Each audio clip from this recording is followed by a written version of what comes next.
remember we had fun together.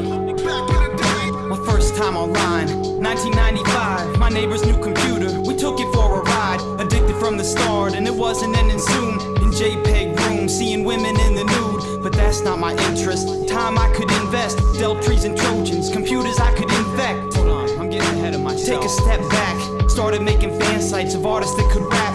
Pasted some code in an IM to start up. AOL choked, it was frozen on the markup. Came across proggies and tools made by others, kicking people offline, the scene called them gunners. Had the best strings, it would crash and hold the throne, so I couldn't give them out, had to code it on my own. VB3 downloading, feeling out of place. Started out clueless, a genocide base, sprinting for the lead, I couldn't stay behind. Met caffeine, learned the Windows API, writing bigger raps, growing day by day with it. Subclass, trespass, evade rate limits. I'm a whiz group mercenary, coding was my pitch. Servers, mass mailers, anything for fish. Tossers, scrollers, ASCII art journals for masters and subs, overheads, internals, multi-threaded brute force, secure ID tokens. German, Canadian is code that was spoken, a pinpoint in time, most will never know. I coded with the very best from all around the globe. Bounced through private rooms, finding all the spots, bypassing blocks, hide from cat watching toss. Wondered if accounts would even live until the morning, 'cause all of this could terminate with on-screen warnings. I remember that? A different place and time. I remember that? We had fun together. No sleep, feeling fine. I was crazy, captured dreams. I remember that? All day, all night, always online. Remember that? This digital gangsta, he made a splash in a couple private rooms in 98. If my man is correct, I got immediate respect in my past, with the freaking and the hacking and the spamming for cash. Just ask Astro, I was the Fidel Castro, dictator gagging while I'm sold a macro. Page on 8OP, free host for all the hackers and the AOGs. This digital gangsta, he made a splash, page on the internet.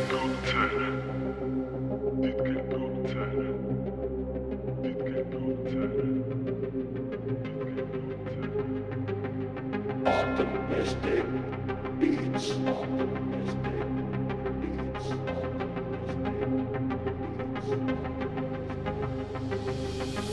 Got my Cali booted up, yeah, it's time to hack. Got the IP in scope, now I attack. You likely don't know I wear a black hat. Where's your SQL database? Let me grab that. And all the people in the place saying play that. Even if your password's hashed, I'm gonna crack that. Let me go and pass that back with the fast track. We can think it's slow or fast, I got the hashtag. Even if it doesn't last, I'm gonna grab that. Every kind of persistence and I will come back. Responders gonna listen and I'll get that call back. Someone tell Eminem I'll never fall flat, 'cause unlike all of them, I don't sound whack. I can rap, I can hack, yeah, all that. 'Cause unlike all of them, I don't sound whack. I can rap, I can hack, yeah, all that. Got the Cali booted up in my black hoodie on. Black hoodie on, black hoodie on. Got the Cali booted up in my black hoodie on. Get your terminals up as we listen to the song. Got the Cali booted up in my black hoodie on. Black hoodie on, black hoodie on. Got the Cali booted up in my black hoodie on. Get your terminals up as we listen to the song. This verse is for the career coaches. I really hope it hurts, 'cause y'all are the real vultures. You're lining up your purse that doesn't fit our culture. You're getting rich off the poor, you're a poser. I told ya, if you're good, you don't need the cash. Now you're gonna feel my wrath. I just want you to see the fact that more than half these acts are just a money trap. So I will trash in raps, I don't want none of that. And I will smash with passion every scummy act. If you react with madness, you can run it back. And if you disagree, your thinking's incomplete, because they're preying on the noobs in our industry. And here's what we can do to bring their misery. We can make them feel accessible for you and me. All the content that we make, we do for free.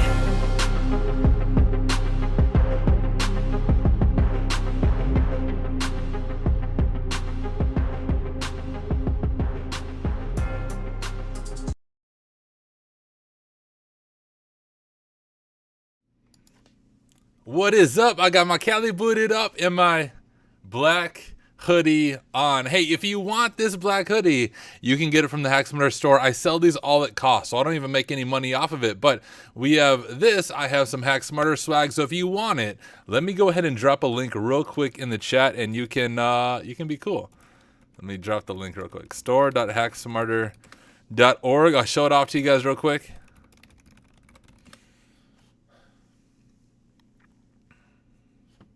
Maybe if it's gonna load.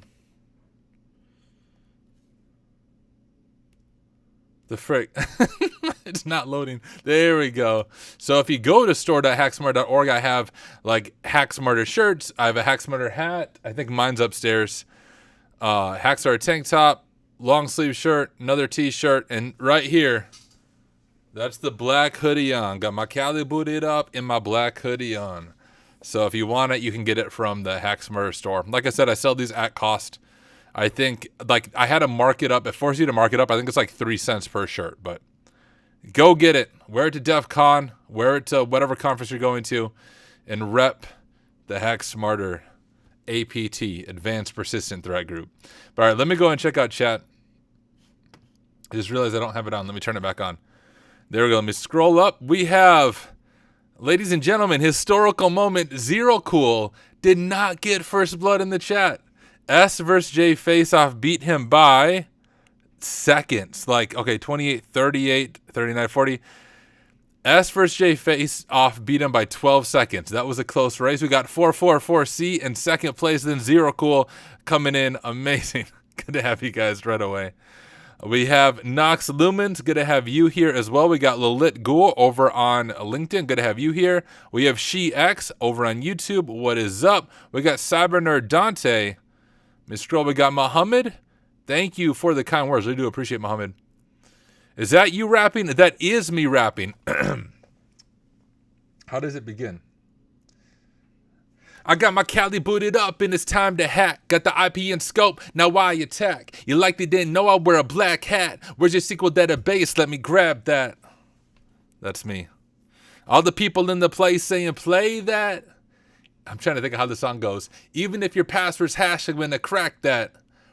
I don't even remember the full song, but yes. Yes, that is me.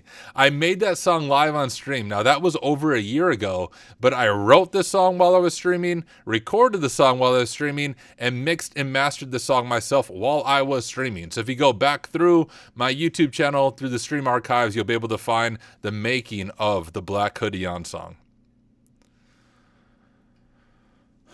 Scroll.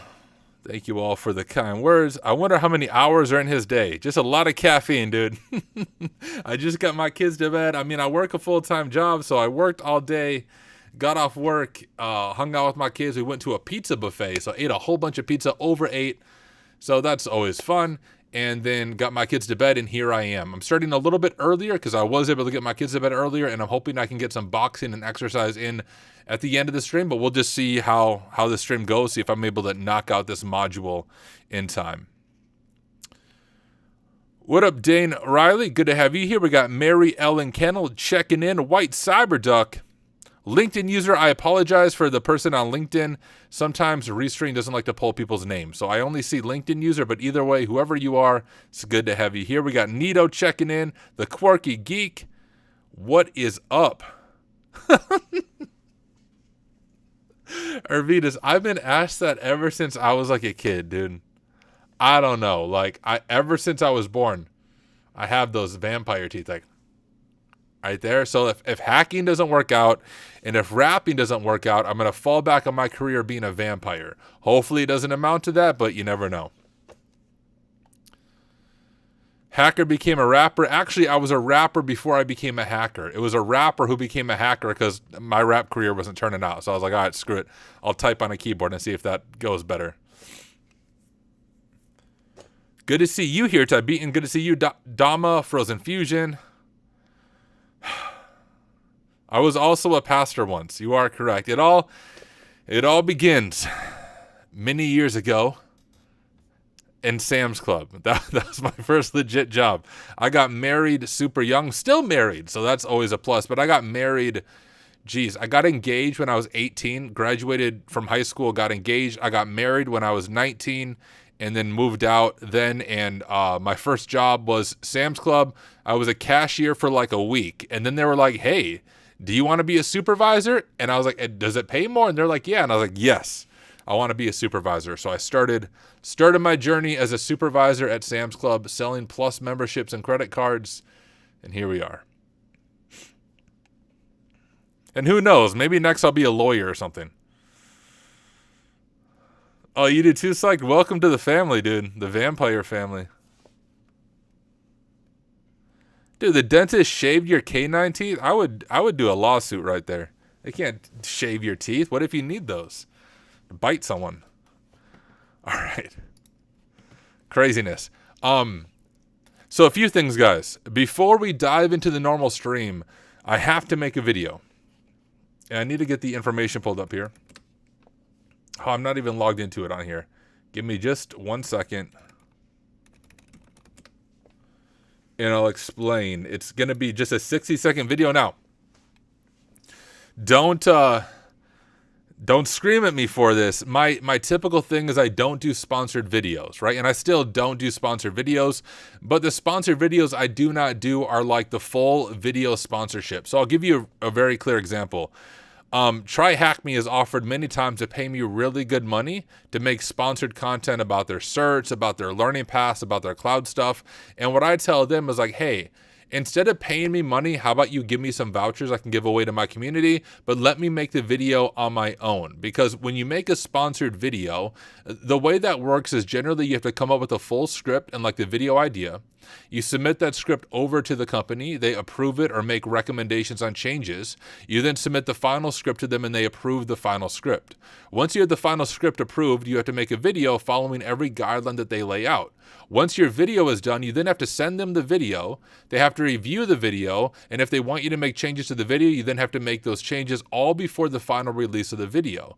And I feel like it's not helpful when cybersecurity content creators like me do those kinds of sponsored videos. So for example, the SAL 1 certification, when that came out by Try Hack Me, I made a video. I had early access to it, but the difference between me and like all the other videos you saw come out that day, mine was not sponsored. Mine was not formally approved by Try Hack Me. They had no idea what I was going to say. I did not tell them ahead of time. I just said, hey, instead of sponsoring me, give me some certs to give away, and then I'm going to make my own video about what I think about the certification. And I built a good relationship with them to be able to do that.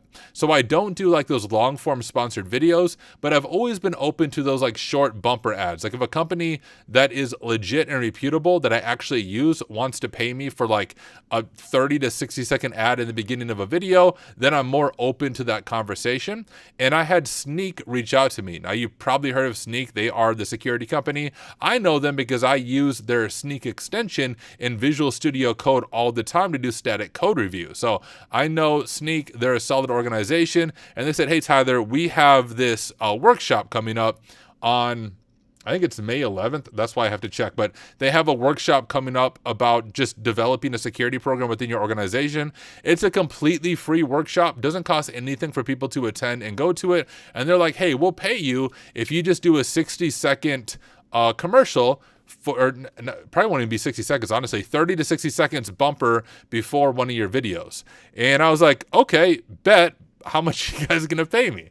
And so this is the crazy thing to me. Now I'm slowly trying to build something, and I'm building capital for this. This is why my course is $20 instead of free, even though that's still incredible value, and why I opened up my Ko-Fi membership as well. I set up an entire LLC, so it's like legally separate from me, and I'm not actually touching any of that money. So all of the Ko-Fi money is going into my LLC, all the course money is going into my LLC, all my YouTube money is going into my LLC, and so will this sponsored video. But anyways, they are paying me $1,400 to make a 60-second video.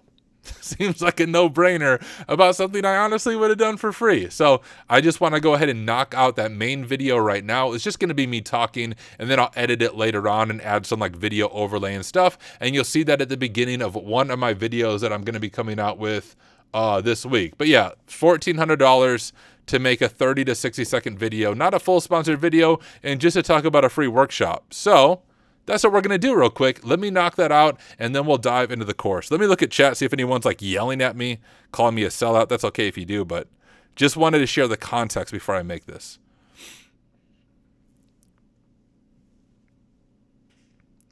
Thank you, Dane. I appreciate it. My kids will appreciate it too. I'll tell them that you like it.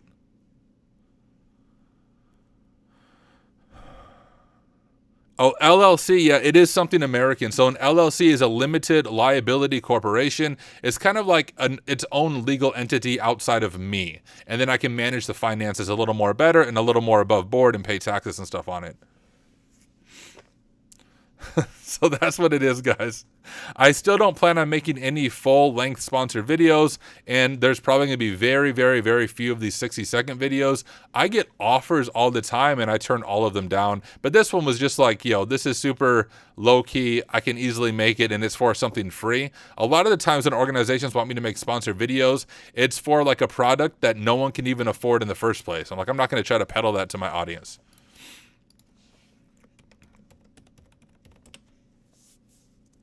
All right, let me get this pulled up real quick. I need to pull up what... I don't even remember what I told them I would say, so I should probably check that. Give me just a second. I'm logging into their little dashboard thingy. And hey, I'm giving them free airtime right now by talking about it on my live stream.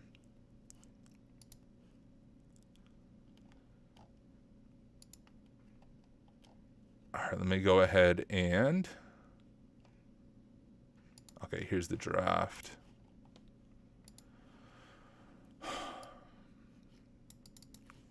Make this small.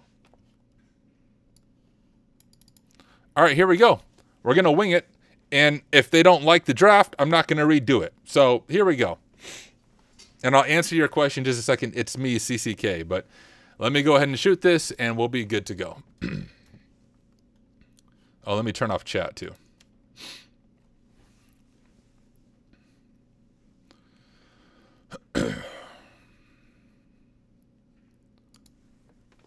This video is brought to you by Sneak. As a penetration tester, I work along devs and security teams to identify vulnerabilities and suggest solutions, but it doesn't always work. The main issue I run into is the classic telephone game. It's easy for a security engineer to tell the developer, let's redo that. I freaking hate reading scripts, guys. I know I want to wing it S1J, but they won't let me wing it. But I am going to wing it. I'm not going to read the script. I made the script myself, but it's just not natural for me to freaking read off a script. So here we go. I'm winging it. This video is brought to you by Sneak. As a penetration tester, I often report vulnerabilities to security teams, but it doesn't always go smoothly. I run into the classic telephone game. You see, it's really easy for a security engineer or a penetration tester to tell a developing team, hey, just patch it, just patch the vulnerability, but without understanding the business impact and the functionality. Now, I have found and have actually patched my own CVEs, and I can tell you it is a lot harder than it looks when you're balancing functionality compared to the vulnerabilities, and details often get lost in translation from pen testers to security teams and then to the dev teams. Well, I want to tell you about a completely free workshop that Sneak is hosting on May 15th at 11 a.m. Eastern Standard Time about how to build a security champion program in your organization. Now, this is who should attend. If you are a security leader or a team tasked with building a security program or a security champions program, you need to attend this workshop. If you're a professional advocating for better security in your organization and want to learn more about a security championship program, you should attend this workshop. And finally, anyone looking to manage or grow in their understanding about really addressing security in a more holistic and team-based way, you should attend this workshop. Avoid the telephone game and register here. I'll drop a link in the description of this video, and I just want to give a big thank you to Sneak for partnering on this and helping making my courses accessible to anyone and everyone. Boom. That's what they get. Let me know what you guys thought. I kind of had the script in front of me, but I went off script. I don't like the scripts. Was that truly 1 minute?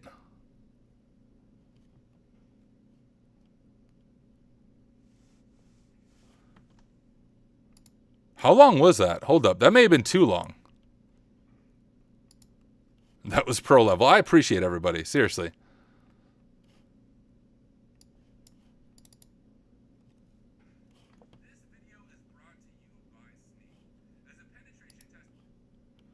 So that was 1 minute 35 seconds. Guys, that was a little bit too long. For me, I don't like that long of an ad. Let me see if I can cut this down and knock this out. Think about what I can cut off. Actually, you know what? I know how I can cut this down. Here we go. Let me try this again. This video is brought to you by Sneak. As a penetration tester, I often work with security teams and developers to address vulnerabilities, and it is not as easy as it sounds. I often run into the classic telephone game. Details get lost in translation. Whether it's a pen tester reporting it, a security engineer, or someone on the development team, there's all these silos we go through and things may not get patched appropriately.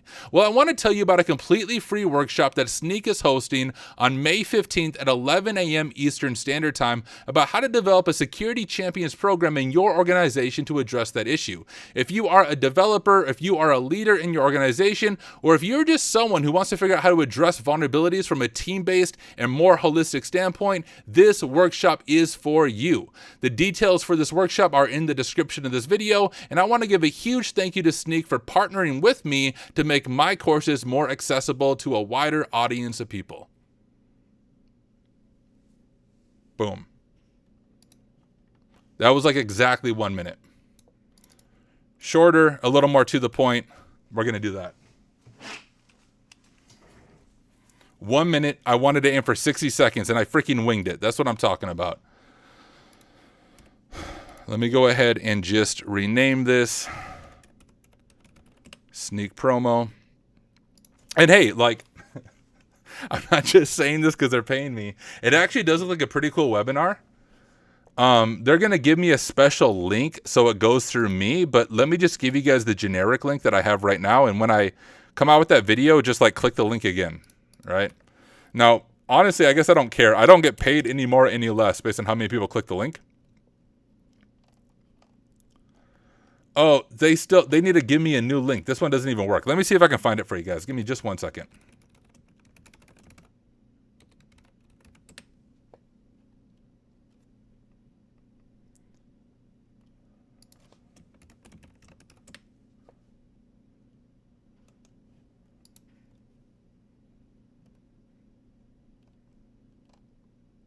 Okay, I found an on-demand workshop, but I don't think this is the same as our live one. Oh, May 15th. Here, I found it. Nope, this is a TCM security post about it. Do they have a link? Give me just 1 second. I'll drop you guys a link in case you want to register for this and check it out for yourself.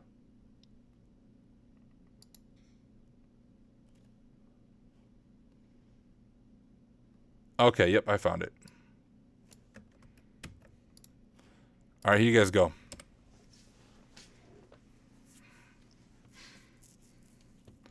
Let me answer some questions here. I have a question. If I hack something like an unlicensed casino, can I still get in trouble with law enforcement? Yes.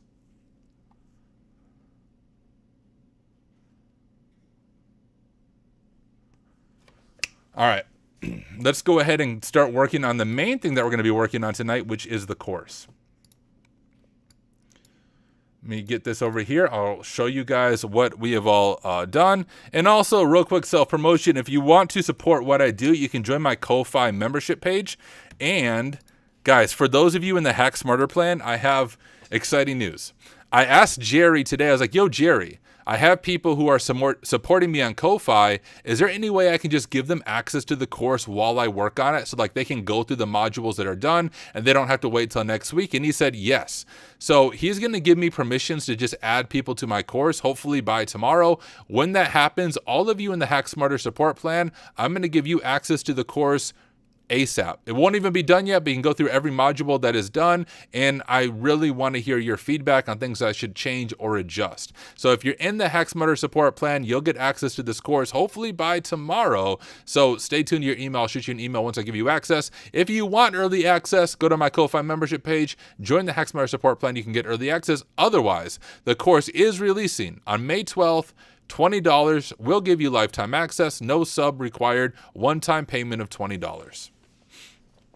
Plus, you're in the live studio audience, so now you get to watch it for free anyways. So,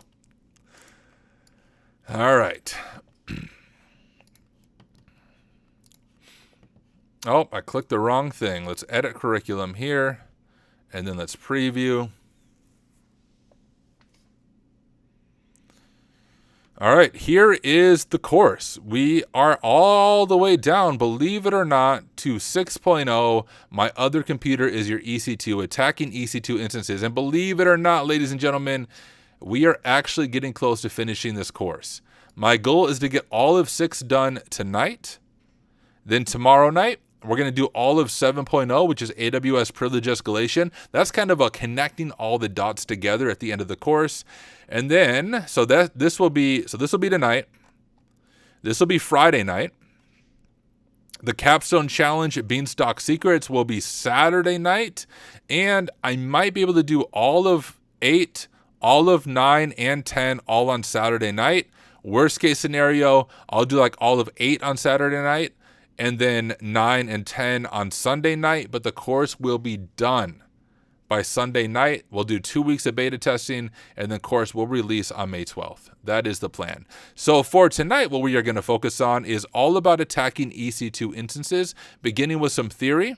Then we're going to do all hands-on labs, and you're able to follow along with me if you configured CloudGoat. If you didn't configure CloudGoat, when the course actually releases, you can see this section right here, configuring your lab environment. I walk you through everything from like literally setting up your first free tier AWS account to configuring CloudGoat to getting budget alerts set up. All of that's going to be in the course for you, as long as with a written guide for each section. There'll be a video guide and a written guide. So make sure you buy the course. I really would appreciate it.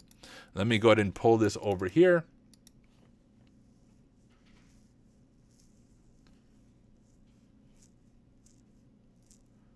I'm deeply interested in AWS pen testing series if you're planning to create more like the one you're about to launch.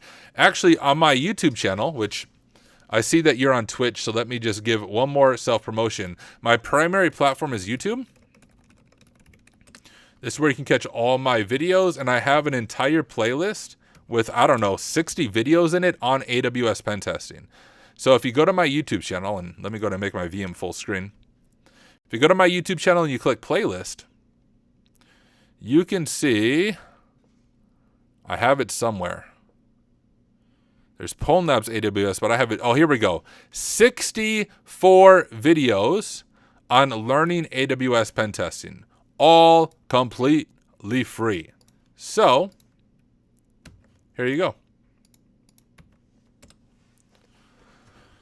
What is up, the real Bilbo? Good to have you here. Holy Minoi, good to have you here as well. Hey, before we jump on, let me also pull up Ko-Fi because we have a few new supporters. Let me see who they all are so I can give a special shout out here on stream. Real Bilbo, I think you missed it yesterday, but that's when you got your shout out. But I'll just thank you again. Thank you, my friend, for being part of the Hack Smarter support plan. But let me go over to home and let me see if there's anyone new from today. There isn't. Actually, there is not. So, guys, someone be the new person. Did I drop the course today? I did not drop the course today. Nope. Real Bilbo, I'm working with Jerry to give everybody in the HackSmart support plan access to the course starting tomorrow.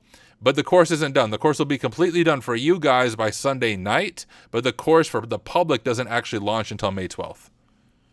We are working on it tonight. Is this for beginners? Yes, it is for beginners. Oh yeah, so Bilbo, that playlist is just random videos from my YouTube channel. Those aren't the course. But Bilbo, I'm working with Jerry. You will hopefully have access to my course starting tomorrow, and it's like 80% done. So you'll get access to everything that's done so far. Starting tomorrow, all of it will be done by Sunday night. All right, let me look at chat, make sure I'm not missing anything. You're working on it too, S vs. J Face Off. You are the stopwatch. And you're in the audience. It matters. Awesome. Thank you, Bilbo. I appreciate it. Okay. Let's go ahead and get ready to film the first part about EC2 enumeration and hacking. Let me get my amazing slides pulled up and get my notes pulled up as well. In just a second.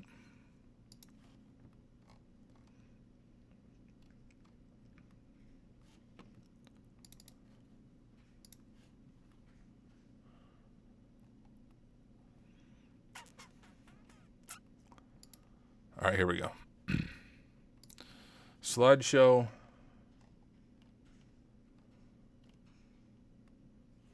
And make sure I'm not missing the chat.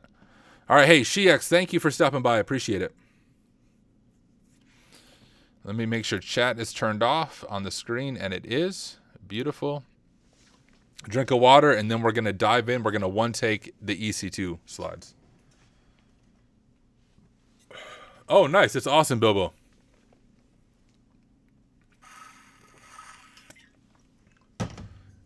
Hey, good to have you here, John V. I am rocking black hoodie on, black hoodie on. My black hoodie on is on. All right. Here we go. One take. We're going to talk about EC2s.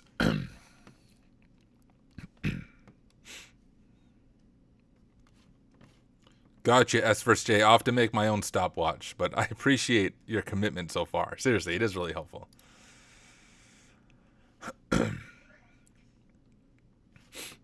Okay, here we go.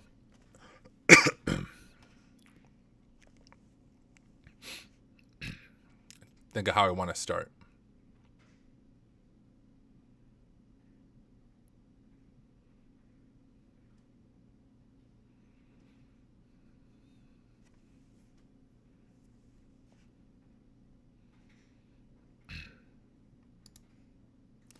Well, congratulations. You are more than halfway through the course. Hopefully you enjoyed the section on Lambda, and you notice at the end of that section, we found a user who had access to some EC2s. So now let's spend a little bit of time talking about EC2s, and I have to first cover the theory behind them and some of the key terms that you need to be aware of. As soon as we are done with this, we will get hands-on. We're going to jump back into that previous lab, and we're going to learn all about pen testing EC2 instance within an AWS environment.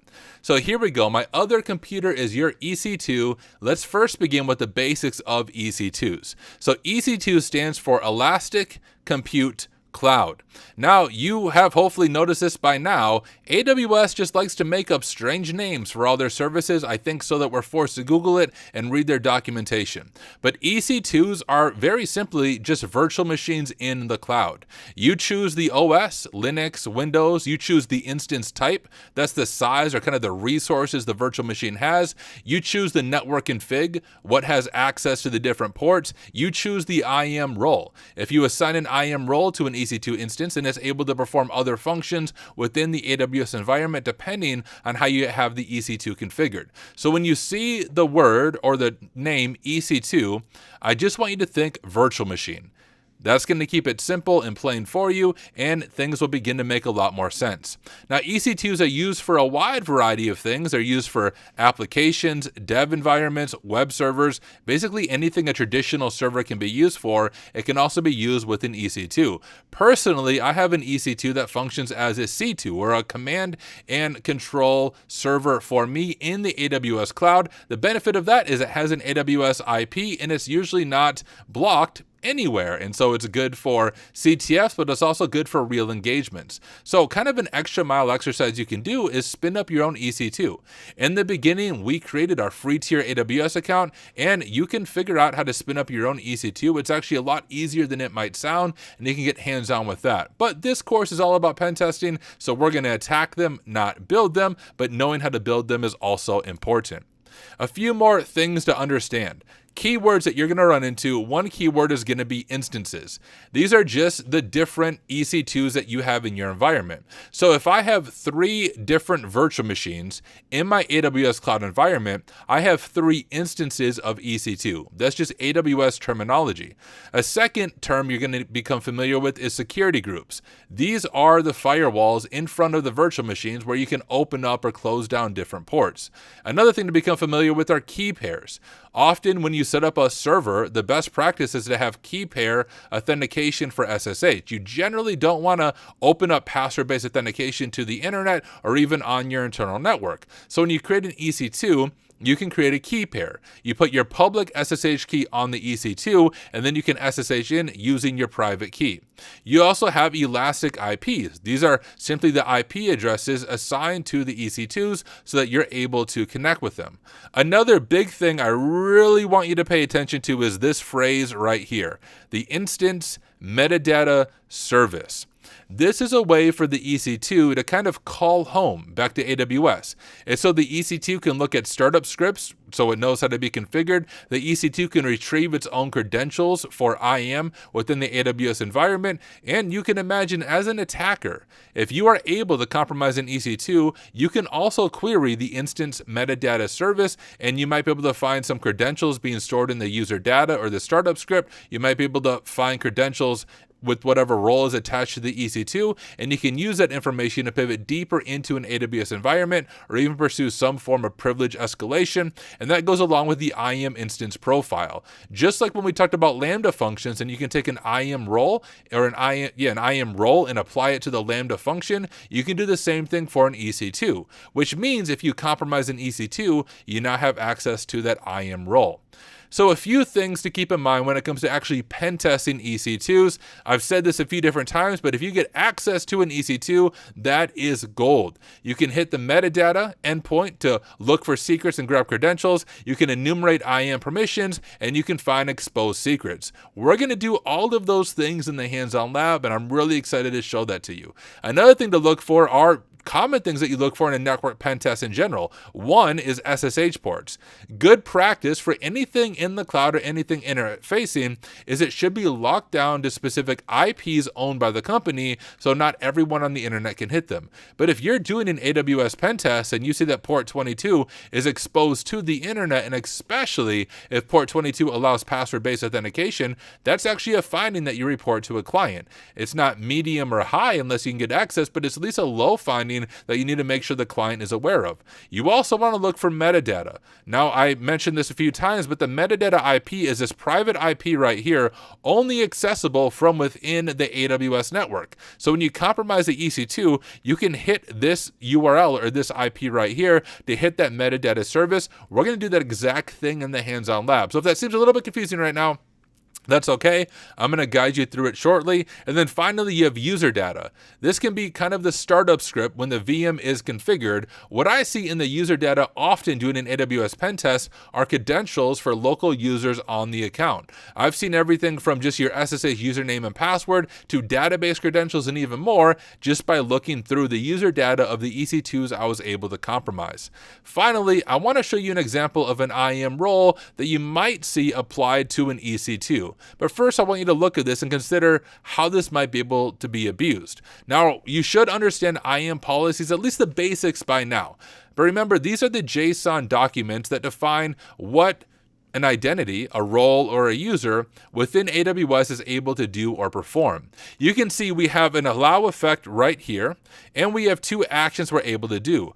IAM pass role, which means we can assume a role, and we can create functions on any resource. The way an attacker could abuse a policy like this, if they're able to compromise an EC2, is first they could hit the metadata endpoint and get creds. And then they have access to, well, this policy right here. With those creds, they can create a new Lambda function. And on the Lambda function, they can add a new admin role. They can then invoke the function and get code execution as an admin and give themselves administrative access in the AWS environment. This scenario right here is actually something you are going to do once we get to the privilege escalation module next. So keep that in mind. We will get to it, but for now, we're going to dive into EC2 enumeration. So once you have taken notes through here and you have your notes ready, right after this, I have an EC2 enumeration cheat sheet like I've done for all the AWS services. So finish up this video, go to that cheat sheet, make sure you copy it and you add it to your notes. Once you have that cheat sheet in your notes, join me in the next video when we begin learning all about how to enumerate EC2 instances as penetration testers. So hey, go ahead and get those notes ready and I will see you in the enumeration section. Boom. That went good. Let me go ahead and drop it in the right folder. And then I will check out chat, see if I missed anything. Give me just a second.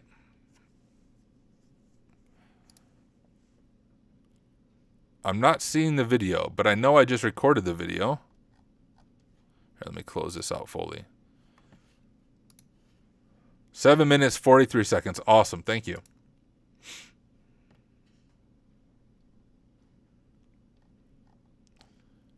Here's the video. All right. I don't know why it wasn't there first.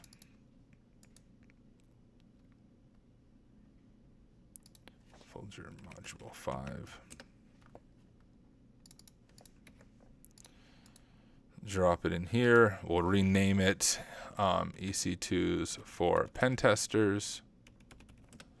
All right, there we go. Now let me look at chat. Yo, what up, Ryan? All right, let me scroll up. I don't want to get distracted. I'll say hi to you in a second. Let me make sure I'm not missing anything else in chat. Jeez, I got lots of chat on here. That's all. Appreciate it, Cyber. I think, I don't know for sure, but there's Sir Haxalot in the Hacksmarter Discord. I think he has a community set up for that purpose. That's awesome, Bilbo. Do you have a YouTube channel with your rap songs? Just my main YouTube channel. I just have a handful of rap songs on there.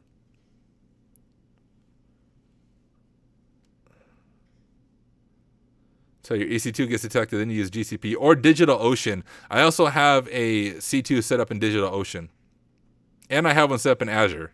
I don't actually have one in GCP, but I have a server in AWS, Azure, and DigitalOcean.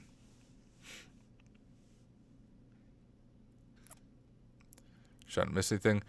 KIR said, I'm so lost when it comes to AWS. That's fine. Most people are, but seriously, I'm not just saying this because I'm making the course, but if you have been part of these streams from Sunday night on, you'll understand things. But the streams are confusing because I'm jumping around. When the course comes out on May 12th, go through the course. You may feel lost when it comes to AWS right now, but I kid you not, I really do think if you go through this full course, you'll have a solid understanding of AWS, both how it works and also how to pen test it. So stay tuned.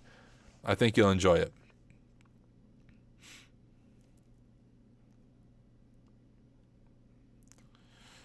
Yeah, good call, Cyber FTW on the allow list.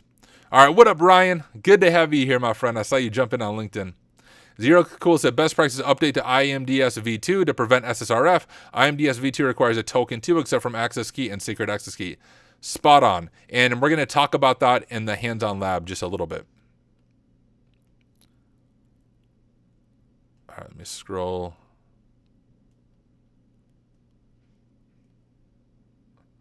That would be a cool project, Ryan. So Bilbo, I use Sliver. I like Sliver as C2. Okay. Let's go ahead and dive into the next section. You just have to search for songs on my YouTube channel, Sebastian. I don't have that many on there. I'll make more soon. Let me show you guys where we are at. I don't know why it always scrolls back to the top for me. We're in my other computers, your EC2. We just finished EC2 for pen testers. If you purchase the course, you get access to my EC2 enumeration cheat sheet. You can see all the stuff there and things to check on EC2s. But that's the cheat sheet, and now we're going to do a quick lab introduction and setup. So let's go ahead and do that.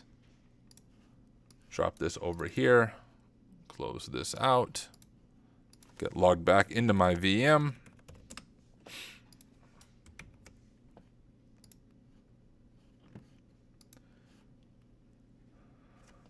Yeah, I've never used Cobalt Strike Cyber because I've never just gotten a license for it.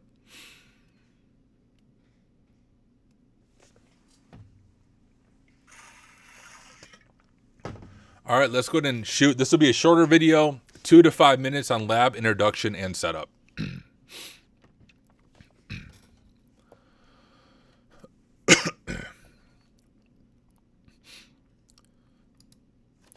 Welcome to the lab introduction and setup as we get hands-on with enumerating EC2 instances in the AWS environment. Now, if you are beginning this section directly after the Lambda function section and you still have your CloudGoat scenario EC2 SSRF still running, you can skip this video because you are good to go. We're going to relaunch that same scenario and reconfigure our nodes just a little bit for this section. So let's go ahead and launch this scenario again. For those of you who are picking up, maybe you took a break and you closed it down the first time. So remember, to launch a CloudGoat scenario, we're going to open up our terminal. Everything should already be configured from when we set up our lab environment, and we're going to go ahead and just type this command. CloudGoat create EC2 SSRF. Once we do that, it will take just a few minutes, but it's creating all of the vulnerable environment within your free tier AWS account. Just a reminder, you should never launch CloudGoat into an account that you have anything production related on, because it is creating a vulnerable by design AWS scenario in your AWS account so you can learn pen testing. There's always the chance that someone somehow gets access to it. So only run CloudGoat in a fully sandbox AWS environment. That doesn't matter if you break things or mess it up. While it's launching, let's go ahead and get our notes ready.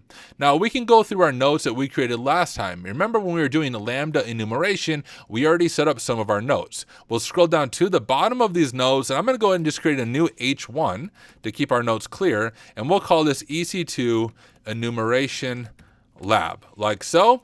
And we will do an H2, and we will say initial credentials. If you relaunch your scenario like I did, your initial credentials are going to be different than the first time you did it. So you're going to want to grab the new credentials and drop those into your notes so that you are ready for the rest of the lab. Now, if you're following along with me in Notion, remember we can do a code block by doing 3 backticks on our keyboard. So let me go ahead and do that. 1, 2, 3, and that will open up a code block. Now, I don't know why mine's always set to JavaScript, but you can change this to Bash or whatever you want to change it to, depending on what you're working on. Let's jump back over to our terminal and see the process of the CloudGoat scenario, or rather the progress. You can see it is complete. It created 27 resources, and it provided us with the initial access key and secret for us to get started. Now, if you did start over the scenario, you're going to know that you actually need to enumerate and find another set of access keys and secret. Kind of a fun extra challenge for you, especially if you started over again. We did this in the previous lab when we did Lambda enumeration, but see if you're able to do it again. Go ahead and get the new credentials assigned to the Lambda function being exposed in the environment variables, and once you have those credentials configured, join me in the next video as we learn all about EC2 enumeration. Boom. Another one is done. Let me grab that and add it to the right spot on my hard drive.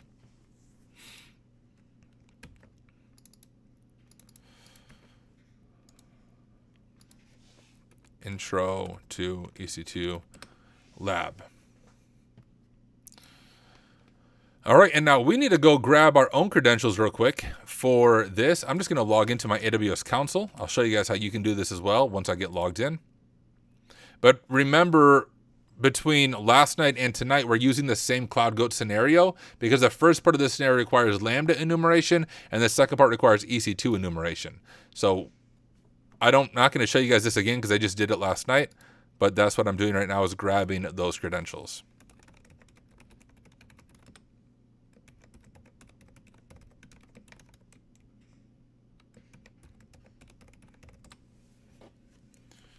Need to enter an MFA real quick on my account.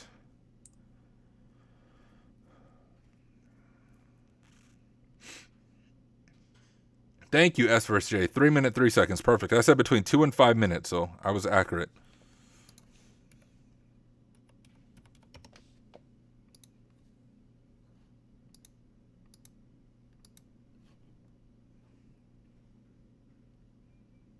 I appreciate it, Bilbo.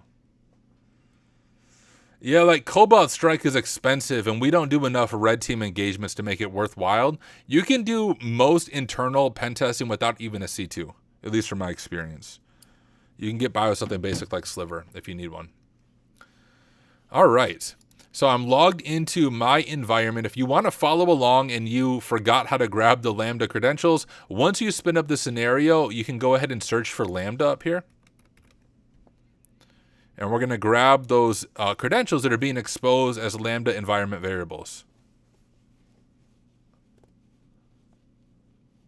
Oh, the rainbow kitty from my brick wall. Oh, the one up there. My daughter made that one.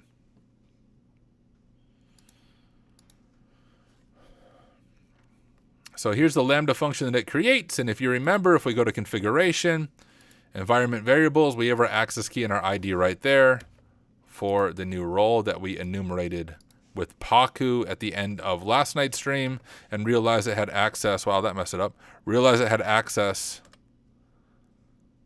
to EC2. All right. So now we're going to make a video just showing how to enumerate EC2s from the console, just like we did with Lambda. And then once we enumerate from the console, we'll make another video how to enumerate EC2s from the CLI and Pacu. So I'll show you the course real quick, but that's where we're heading right now. Let me pull that over.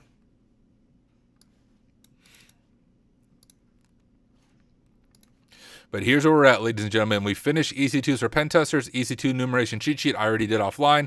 We finished lab introduction setup, and now we're on 6.3 EC2 enumeration from the console. The console is the web app GUI for AWS. Drink of water. Make sure I'm not missing anything in chat. Yeah, exactly, Sebastian.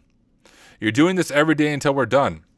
That is correct. And based on my current schedule of doing things, we will be done by Sunday night at the latest. And I started on last Sunday night. So 7 days in a row of streaming, but that doesn't count, I don't know how many nights of me creating the course, right? This is the easy part. The hard part was creating the curriculum, picking out the right labs. I even created 2 of the labs for the course, which you're going to see as the capstone challenges. Both those labs were created by me. And so like that was the hard part. The video recording part is easy. I've done the hard work. So this part is just like, hey, jump on, knock out these videos, do some minor editing, and we'll be good. All right. Let's go ahead and dive in.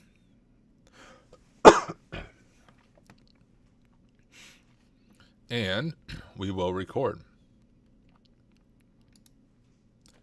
Well, first, we're going to begin with doing EC2 enumeration from the AWS console. Now, this may feel like deja vu because I talked about it when we were enumerating Lambda, but it's so important I want to say it again. If you are going to be an ethical hacker, you need to know how to be able to do the same thing in multiple different ways.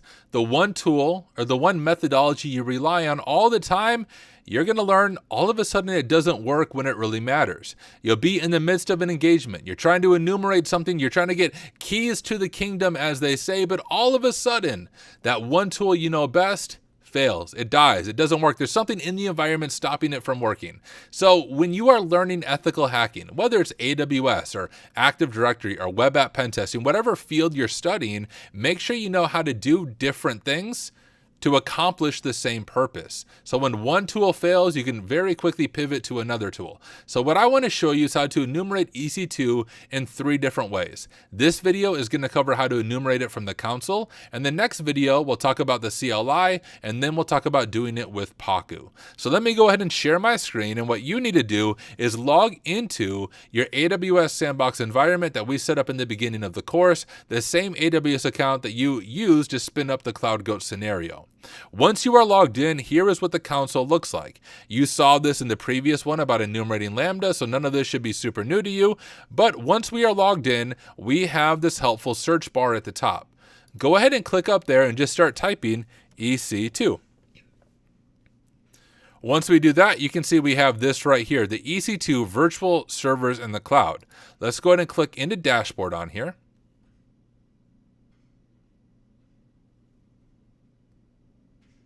We'll give it just a second to load. It's almost loaded. There we go. And you can see information here, but I want to, freaking AWS just wants to reload it again. You can see it jump me back over to the overview. All you have to do is click View Dashboard right here. And that will bring you back into the dashboard. Now, one thing I do want to draw your attention to, this is the same with Lambda functions. Depending on what you're doing, if I jump over to United States right here, and let's say I'm in the US East 2 region by default, and then I try to look at the dashboard, it's going to appear, unless it kicks me back out to the welcome, it's going to look like there's no instances running. And if you're doing a pen test and you're trying to look at EC2 instances and all of a sudden it says no instances are running, it's easy for you to overlook a critical finding or a critical secret because you didn't take the time to check every single region. Now, that's the power of the CLI in Pacu. You can kind of auto-magically do it with scripts, but from the console, the weakness is you manually have to go up here and to click into each region to see what might be running in the region. But let's jump back over to US East 1, where our EC2 instance is running. Give it a second. We'll see if AWS kicks us back out again. It does not. And let me just cover a few of these things that we see here, at least the main things that we already talked about. We have our instances. Remember, those are just the different virtual machines that are running. If we had three of them running, it would say 3 instances, but we just have 1. We have elastic IPs, we have key pairs, we have snapshots, all things that you can enumerate, security groups, volumes that you could also enumerate. Those things are going to be out of scope for this intro to AWS pen testing course, but there is a lot of good things you can dig out of those for EC2 enumeration. So hey, put it on your calendar. I will just say sometime soon. Probably in the 2026 period, I'll come out with a more advanced AWS pen testing course, and I'll show you how to enumerate those things and download volumes and pillage those for secrets. But for now, I want to keep it basic, but still everything I'm going to show you are things that if you do it on an AWS penetration test, you're going to find some good and juicy secrets to allow you to go deeper into the environment. But for now, let's go ahead and click into instances to see the instances that are running. When we do this, it's going to show us our one instance. And here from the GUI, we can see a few different pieces of information. We, of course, have the instance name. Now, on a penetration test, that might be helpful. It might indicate what environment it is used for or the purpose of the virtual machine. That will let you know if this is something worth targeting. We have the instance ID. We have the instance state of running. Now, if we had multiple instances, some would be stopped. We have the instance type. That's just the resources allocated to the instance. A T3 micro is super small, but it works for our purposes. And those are the main things to know. Of course, we have our public IP. That's helpful to know as well because you could do a port scan against that public IP and see what ports might be open. We have the security group name, the key name, if we were able to get a private key and then authenticate that way. That would also be another thing to keep in mind. We have the platform, so we know whether it's Windows or Linux. But let's jump back over to here and click on the instance ID. When we click into the instance ID, we have a little more information that we are able to dig down into. We have, of course, our IP address. We also have the IAM role. I'm going to open that up in a new tab because it's worth checking into the IAM role and seeing what permissions it has. And when we look at these things, you can click through these yourself.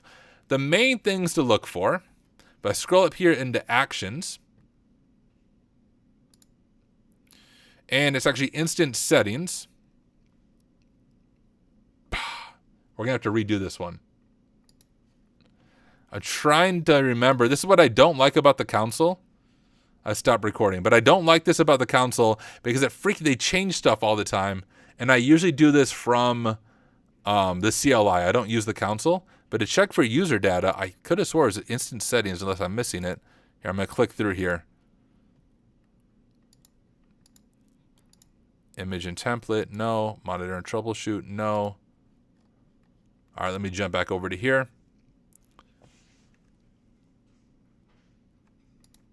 If my computer would let me zoom out a little bit. Is it actions here?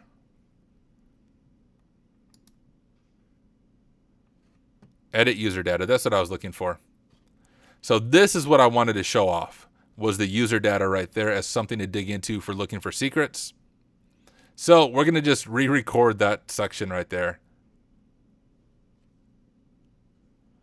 Yes, Meredith. Hey, thank you, Ryan, for stopping by. Oh, thank you, Sebastian. So, Meredith, the way typically an AWS penetration test works is it's the assumed breach scenario, unless you're doing a red team engagement. But I would say the vast majority of AWS penetration tests, the client's going to provide you with actually two different sets of credentials. One credential is going to be a low-level IAM user, often simulating what a typical developer would have access to within the AWS environment. The second set of keys they're going to give you is read-only access to the entire AWS account, just to make auditing things a little bit easier, so you can look for privilege escalation paths that the developer account might be able to find and elevate their privileges. So during an AWS pen test, you generally have access to things that I'm showing you right now, but from a red team engagement perspective, you are correct. You would first need to compromise an AWS IAM user or an EC2 to get access to this information.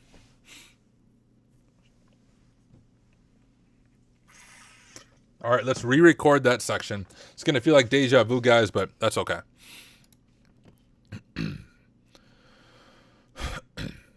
How did I begin before?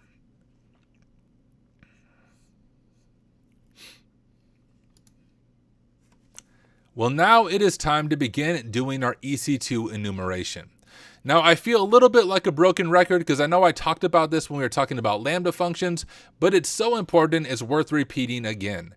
If you want to become an ethical hacker, or if you're already an ethical hacker or a penetration tester and you want to grow in the field, one big thing you need to know is how to perform the same function in multiple different ways. If you've been a pen tester for any length of time, I'm sure you've had a similar experience as me, and that's if you rely on one trusted tool, right? That tool that seems to work all of the time, the one moment that you need that tool the most. When you're hunting for what they say, the keys of the kingdom, it's in that moment that your tool fails and you feel a little bit lost. So a good pen tester or a good ethical hacker is able to pivot quickly.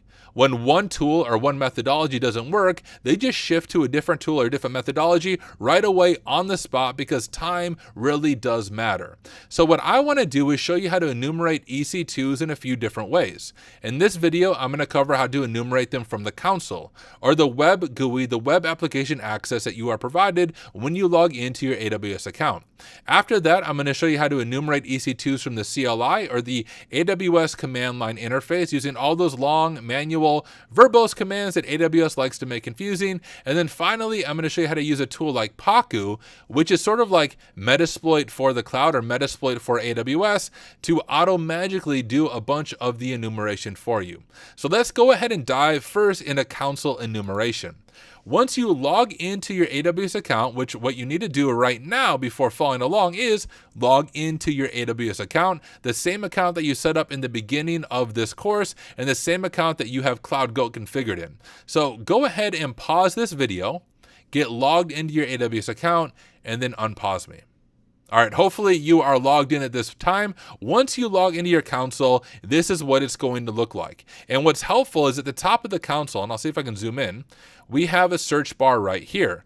Now the service that we want to enumerate, of course, are EC2. So let's go ahead and search for EC2. Once we click EC2, you can see it right here. I'm going to click that right here. And you can see this, we're directed to the overview, because once again, anything AWS can do to make the console more confusing, I swear they do it. They just have fun doing it, but go ahead and click View Dashboard. And when you click View Dashboard, you can see the information that we're able to retrieve. Now, before we dive into that, I do want to give you a warning. The same thing that we ran into with Lambda functions, if you are not looking at the correct region, it's going to look like there's no EC2s in your environment. So imagine for a moment we log in, let's say we ended up in US West 2 just by default, and you're doing an AWS penetration test, and you want to look at what EC2s might be running in the environment. You log into the AWS account, you search for EC2s, you click View Dashboard, and you slowly wait with your fingers crossed, hoping that AWS actually loads the dang dashboard for you, and then all of a sudden, what's going on? We have no instances, we have one security group, but everything else seems blank. Now, if you're not careful, it's easy to just move on. And you might miss a critical finding or some juicy secrets being stored within the EC2 because you didn't take the time to enumerate every single region. Now, this is where the CLI and Pacu really shines because you can use scripts to auto-magically enumerate every region for you. But when you're doing it in the console, you need to point and click and check each region. Now, I know that it's in US East 1 because that's where we spun up our Cloud Goat scenario. So I'm going to go back to US East 1. Back to the dashboard right here, and you can see some of the key terms that we talked about in the beginning of the course. I'm going to click the instance right here. Once we click into the instance and the instance slowly loads, you can see we're provided with a little bit of information right here in the console right away. We have, of course, the name of the EC2 or the virtual machine. This could be helpful if you're doing an AWS penetration test because the name of the virtual machine might reveal to you the purpose of it. It might tell you whether or not it's going to be a juicy target worth pursuing. We have the instance ID. We have the running state, whether it's running or stopped. Of course, we only have one EC2 instance in this environment. We have the instance type, which is just the resources that have been allocated to it. A T3.micro is rather small.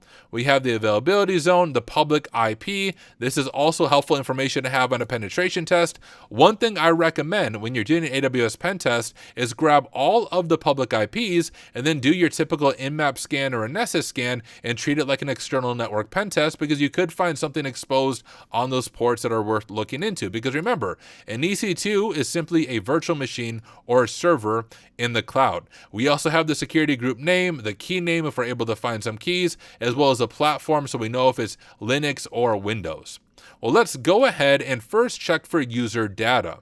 I mentioned this when we were going through the theory side of it, but one spot I often find secrets in is the user data of an EC2. This is what the EC2 uses for initial setup when it launches, so you can often find username and password credentials here. The way to look for EC2s or EC2 user data is first checkmark the EC2 that you want to look for, go up here to Actions, go to Instance Settings,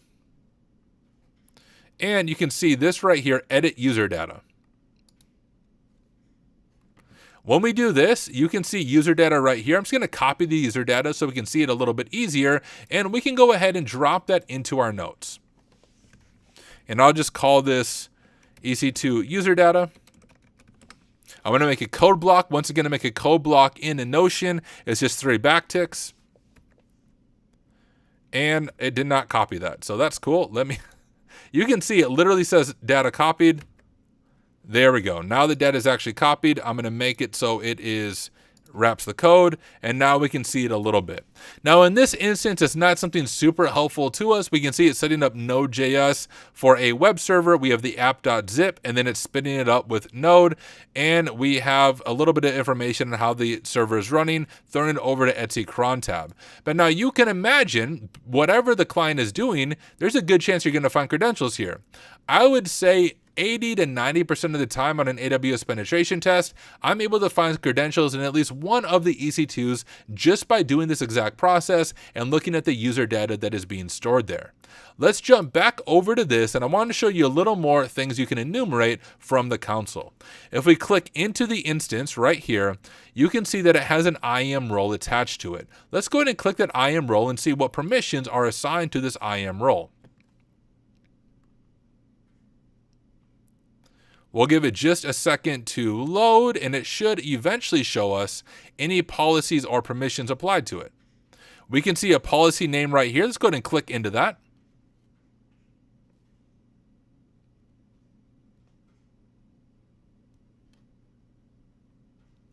And you can see it has full access to CloudWatch and full access to S3 buckets. If we want to look at the JSON policy, we can click JSON right here, and we see the full policy right there. Let's go ahead and copy that as well. Maybe if I right click and copy, we'll actually copy it this time and drop this in our notes as well.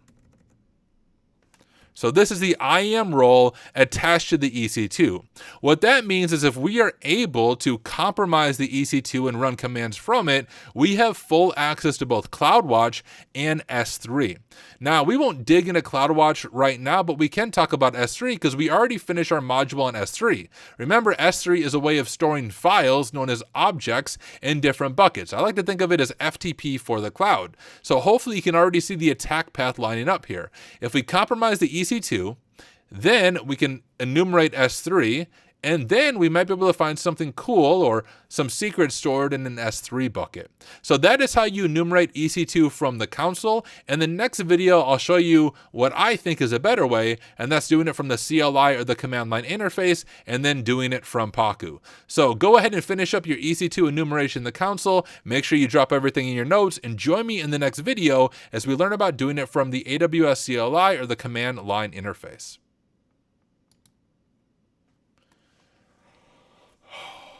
There we go. Flawless victory. Let me grab this and put it to the right folder. 9 minutes. Thank you. That's perfect. What up, Thicolo? Good to have you here. Hey, Meredith, you did not ruin anything. Nothing at all. So for those of you new, I'm literally making a course while on stream, but in between each video, we hang out and chat. I check out chat and answer any questions you guys might have. So feel free to chat. Feel free to ask questions. You're definitely not going to ruin anything. That's why I'm hanging out with you guys while I make the course. It's less lonely than just staring at my camera and talking to myself while making the course. Grab this, module 5. Rename, enumerate, EC2s. All right, from the console. Now, we're going to learn how to do it from the terminal.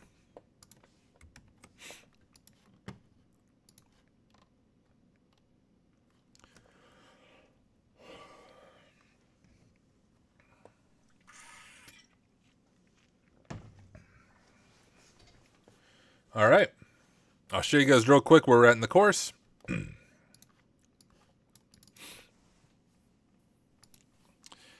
That light mode just, man, makes my hacker eyes bleed. But we have finished 6.1, 6.2 I finished. We have finished, I repeated 6.2 twice.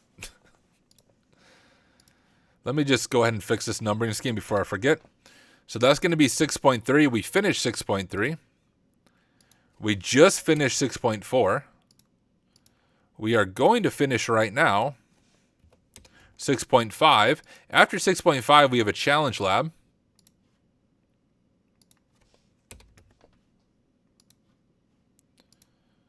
Rename 6.7. Destroy the scenario. And then finally, we're going to close things out with a quiz about EC2. But okay. We're finished with the console. We're going to do EC2 enumeration with the CLI and Pacu, and then I'm going to give a challenge lab. I'll give a walkthrough of the challenge lab, and then we'll be wrapping things up with the quiz.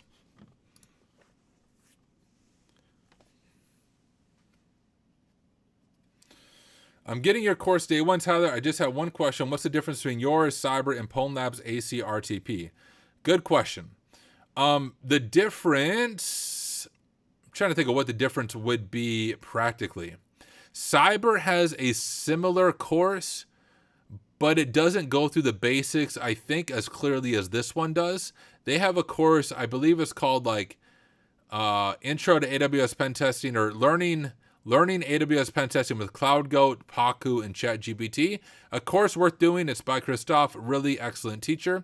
But this one is truly more of an introduction to AWS Pen Testing, covering all these services, not just with Pacu, but from the console to the CLI to Pacu, and how I do it in a penetration test. I think what sets my course apart is I am actually a penetration tester. Christoph is an incredible teacher, but he does not do AWS pen testing. And also with Polnab's ACRTP, they also do some pen testing on their own. So there's some strategy there. But the difference is that course is a little more advanced. This would be a good stepping stone of going into that course. And also that course, I think, is like $300. So there's a big price difference as well. So those would be the differences. Good question. And then plus, name somebody else who literally makes their courses while live streaming. No one. Unless I'm missing someone. I'm pretty sure I made up this method. I was like, I have to make this course. I also have to live stream. Screw it. Let's make the course while I live stream. And that is the best of all worlds. Then we get to hang out and interact while I'm making the course. And I'm able to answer questions that might be confusing. All right. Do I use Cloud Enum and or Inspector on your pen test? Not generally. So on a pen test, as far as those tools go, I often use Prowler for a lot of it and PMapper for privilege escalation. But those are things that I'll talk about when I make a more advanced AWS pen testing course. I'll talk about all of those different tools that I use. But you can't understand the output of those tools without understanding the basics of IAM and all the services that I'm talking about right now. All right. Well, let's go ahead and dive into this next video.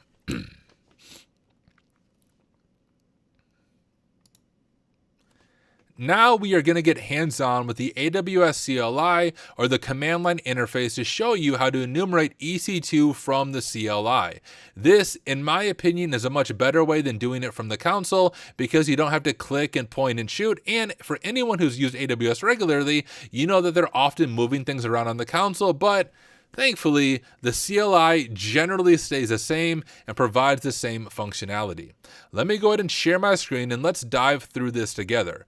Let's get our notes pulled up first. You can see my notes from when we did it through the console. But what we need is our access key and our secret that we got from the Lambda environment variable. And that's going to be what we use to get access to the EC2 information. So once you have that on your notes, go over to your terminal and let's configure a new profile. We'll do AWS configure profile, and we'll just call this profile EC2, and let's grab our access key right here. We'll grab our secret. We know it's in US East 1, and we'll do output format of JSON. Now, if you missed this somehow, you're going through the course, so you shouldn't have missed it. But if you're confused about this part, go back through the Lambda module towards the end of it, and I show you how we got these credentials, and I showed you how to enumerate these credentials with Pacu, and that told us that it had access to the EC2 service. So I'm not going to redo that step here, but I refer you back to the previous module and previous section if you want to see that again. But once we configure our keys, remember the first command we should run is the whoami equivalent in AWS. Now in Linux, it's easy. You do whoami, but what is it in AWS? I told you by the end of the course, you will have this memorized, and we are more than halfway through the course. So I want you to pause this video and try it on your own first, and then come back. How did you do? Did you remember the command? Well, if not, that's okay. The command is this, and you will have it memorized. AWS, STS, get caller identity, profile, EC2. When we run that, it confirms that the credentials we found are valid. They give us access to this user ID within this AWS account, and this is the username we have access to, some user named Rex. Let's go ahead and grab this, and we can add that information to our notes. And we'll set this up. We'll just change it to H1, enumerating EC2s from the CLI and Pacu. Remember, always take notes on every single lab and every single lecture as you are working your way through this course. That is how you're going to learn and cement the learning in your own mind. But let's go ahead and set up a code block, and we can drop in the user ID account and AR in there, showing that we have confirmed access to that account. Now let's go ahead and begin doing our EC2 enumeration from the CLI. Step number one is let's list what instances might be in the account. We can do that with this command, AWS EC2 describe instances, region, US East 1. Here's where you can do a bash script and check all the regions at once if you wanted to. So a little extra mile challenge for you. And we'll do a profile of EC2. When we do that, you can see all of this information. We'll grab this in our notes and we'll walk through this information together. You can see it's a lot of stuff. All right, we'll copy all of this and even the command, so we can refer back to the command in our notes in case we want to remember what that command was. But from here, we have all the same information we had to in the console, just of course in the CLI. The main things to draw your attention to, if we scroll through here, we of course have the ARN of the IAM profile attached to the EC2. We have the network interface, which shows us the public IP as well. We have the security groups that it is in. And as you scroll through, once again, all the same information that we had in the console, including tags that might be helpful in an AWS pen test. Scroll, scroll, scroll, and we have that. But there's a few things that we are missing. Let's go ahead and see if we can get some more detailed information on this instance. I'm going to hit enter a few times. Remember, when we do the AWS CLI, it tends to break the terminal. I don't know why. That's just the beauty of AWS. Well, let's go ahead and try this. We'll do AWS EC2 describe instances again, but a little bit of a different flag here. We're going to specify the instance IDs. Oops. Instance IDs. If we had more than one, we could grab more than one, but we just want to grab the instance ID of this EC2 instance. We can find that somewhere on here. I am blind. We're going to do instance ID right there. Copy that, paste that in. I'm having a hard time with pasting tonight, as you guys can tell. Maybe I need a right-click copy. So if you have that issue, welcome to the club. Let's try this again. AWS EC2 describe instances. And also one real note on this. You can see I could autocomplete this command, but the AWS CLI is so confusing. I always recommend typing it in its entirety because that's the best way to build muscle memory and begin memorizing some of these commands. But we'll do instance IDs. I'll put in the instance ID, and of course we want to enumerate from the EC2 profile. All right, when we do that, we can get a little bit of extra information about the EC2, depending on what we are looking for. And it really provides most of the same information, but depending on how the EC2 instance is configured, you might find something a little more unique in here as far as some launch and EC2 user data information, but we're not seeing that here. Let's continue to enumerate. We'll jump back over to this, and let's identify the IAM role. Now, you already saw the IAM role, but look at this command. This is a lot of information to read through, and if we just want to find the IAM role right here, you probably don't want to have to search through this information for, imagine, 50 EC2s. You're in AWS pen test, there's 50 EC2s. You don't want to get this like blah out of the data and then try to dig through that data to find the instance profile that you want to enumerate. So we can actually query for it. And let me show you this real quick on the command line. We'll do AWS EC2 describe instances. We want to give it our query, and we'll do reservations. If I can type reservations like so, instances. And then we want the IAM instance profile.arn, or the unique identifier in the AWS account with the EC2 profile. And that very quickly gives us just the IAM profile. So save this command to your notes, because if you want to very quickly identify all the IAM profiles attached to a list of EC2s, so you can then enumerate those IAM profiles to see what access they might have in the environment, this command is going to save you a whole bunch of time. Finally, let's go ahead and enumerate this instance right here in this role information. We can do it this way. AWS IAM get instance profile name, and we can go ahead and grab the instance profile name right here. We'll do it with the EC2 profile. And you can see we don't even have access to actually do that.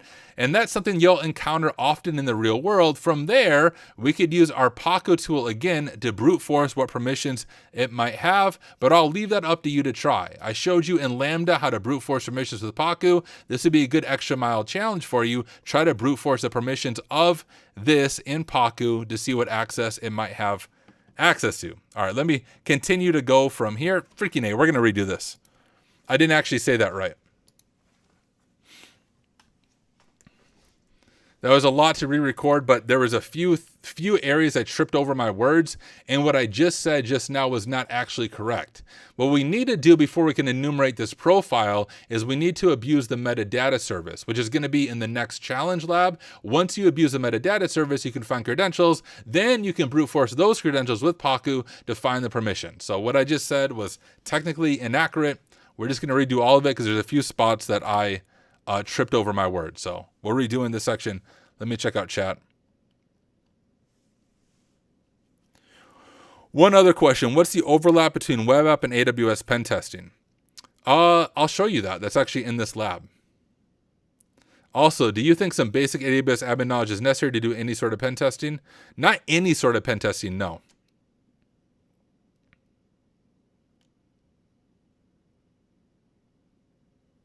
I don't know what you mean by FAAS.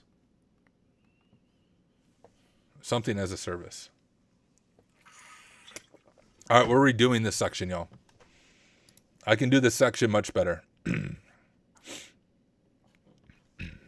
Here we go. Okay. Now we are going to get hands-on with enumerating EC2s from the AWS CLI or the command line interface. This is my preferred way of enumerating EC2s because unlike the console, the AWS CLI commands generally stay the same. On the console, they tend to change things, they're confusing, and I get lost half the time because of all the complexity of the console. Now the downside of the AWS CLI commands is they can be long, they can be verbose, but hey, I gave you a cheat sheet, so make sure you have that cheat sheet pulled up and take good notes as we work through this. Now, you're going to watch me run these commands, but you need to run these commands as well. You'll learn something just by watching me, but guess what? You're going to learn a lot more by having your hands on your keyboard and running the same commands right alongside of me. So I want you to imagine for a moment we are sitting down together and we are doing EC2 enumeration together. That is the best way that you are going to learn this material. But before we start, let's jump back over to our notes, and I'm going to scroll up here, and we can grab our credentials. Now, if you forgot how we got these credentials, I'm not going to repeat the steps now, but I would refer you back to the Lambda enumeration module right before this EC2 one.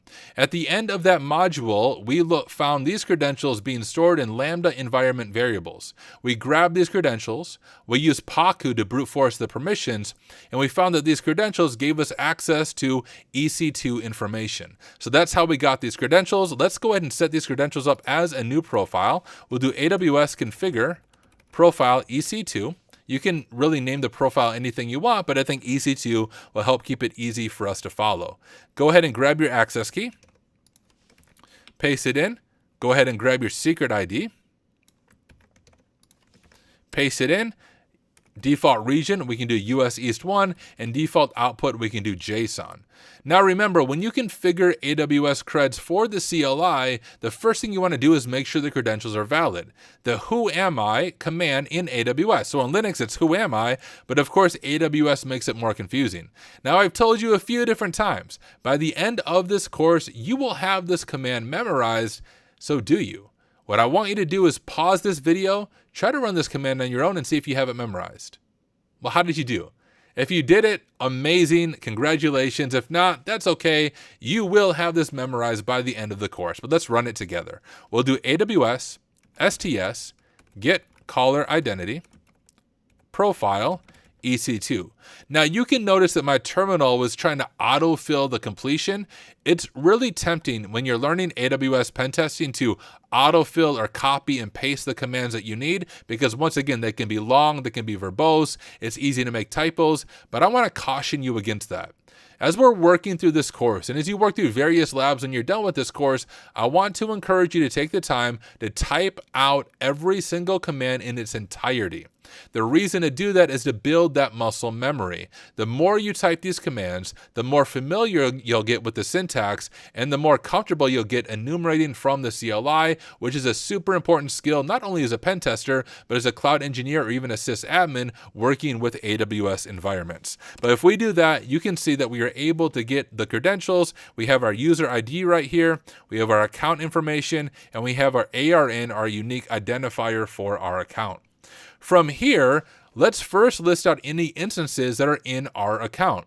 Remember, an instance is just a way of AWS saying different virtual machines. So if I have 4 different virtual machines or 4 different EC2s in my account, I have 4 different instances. Now, for this CloudGoat scenario, it only spins up 1 instance. So let's check that out and make sure we can at least hit that 1 instance. The command to do that is this: AWS EC2 describe instances, region, US East 1, profile of EC2, hit enter on our keyboard. Now this is going to give us a bunch of information about any instances in our account, and we can walk through this together, at least the main parts. We have this right here, which is helpful to dig into. This is the instance profile. We looked at this when we were doing our console enumeration. When we saw that it had an instance profile attached to it, we clicked into it, and this is where we saw that JSON policy that showed that the instance profile gives the EC2 full access to CloudWatch logs and full access to S3 buckets. So that's something, if you're doing an AWS pen test from the CLI, you want to always check the instance profile. We have the public IP, another helpful thing to keep in mind, because this could be a web server, there might be other services running on it, and you'll want to dig into this public IP to see what you are able to find. We'll go through here. We have the group ID and the security group name right there. We have the private IP, or the public IP again. Click, click, click. And you can see all the different information that we have access to. But you can imagine how this might be overwhelming. Let me get out of this by hitting enter a bunch of times, because the AWS CLI hates the terminal and the terminal hates the AWS CLI. But imagine for a moment you're doing an AWS pen test and you have 50 different EC2s that you're enumerating. When you run that command, you are going to have a lot of output. Let me show you how you can quickly identify different pieces of information that you are trying to find. One big piece of information you want to know about an EC2 is what instance profile is set to it. What IAM permissions does the EC2 have, so that if we are able to compromise it, we know what we are able to run in the environment, or we know the ones that have an IAM profile attached to it. Well, from the command line, we can actually query for that and print all of the instant profiles attached to all of the EC2s. Let me show this to you. We can do AWS EC2 describe instances, but now we want to run a query. Reservations, instances, those are the groups we want to get the information out of. Geez, I cannot type. And then we want to get the IAM instance profile, ARN, which we saw in the longer command from the EC2 profile. Now this takes all of that text, which can be confusing and overwhelming, especially if you're enumerating more than one EC2, hit enter, and this will pull out just the instance profiles, giving us a little more information on a targeted approach as we enumerate EC2 to see what we are able to find. Let me show you a few other commands that we can run. We can try to describe the security groups. This would show us, hey, here are the security groups of the firewall type permissions that might be attached to the EC2 that we want to enumerate. We can do AWS EC2 describe security groups, profile, EC2. And when we run that, we can see a few things. We have, of course, the CIDR IP 000. We can go through here showing that it has access. Scroll through, we see that again, we have our default VPC security group, and we could dig into what security groups are available. One thing that should stand out to you is this. We have port 80 open on the security group that is applied to our instance, this EC2 SSH, and then the long thing, that shows us the CloudGoat right there, the CloudGoat security group, EC2 instance over SSH. You have the CIDR IP that allows access to it. We'll scroll through here and we have port 22 as well. So a big thing that should stand out to you is we have 2 ports that are open.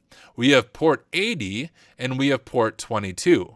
Now, if you know your typical ports in typical pen testing, you know that port 80 is a web server and port 22 is SSH.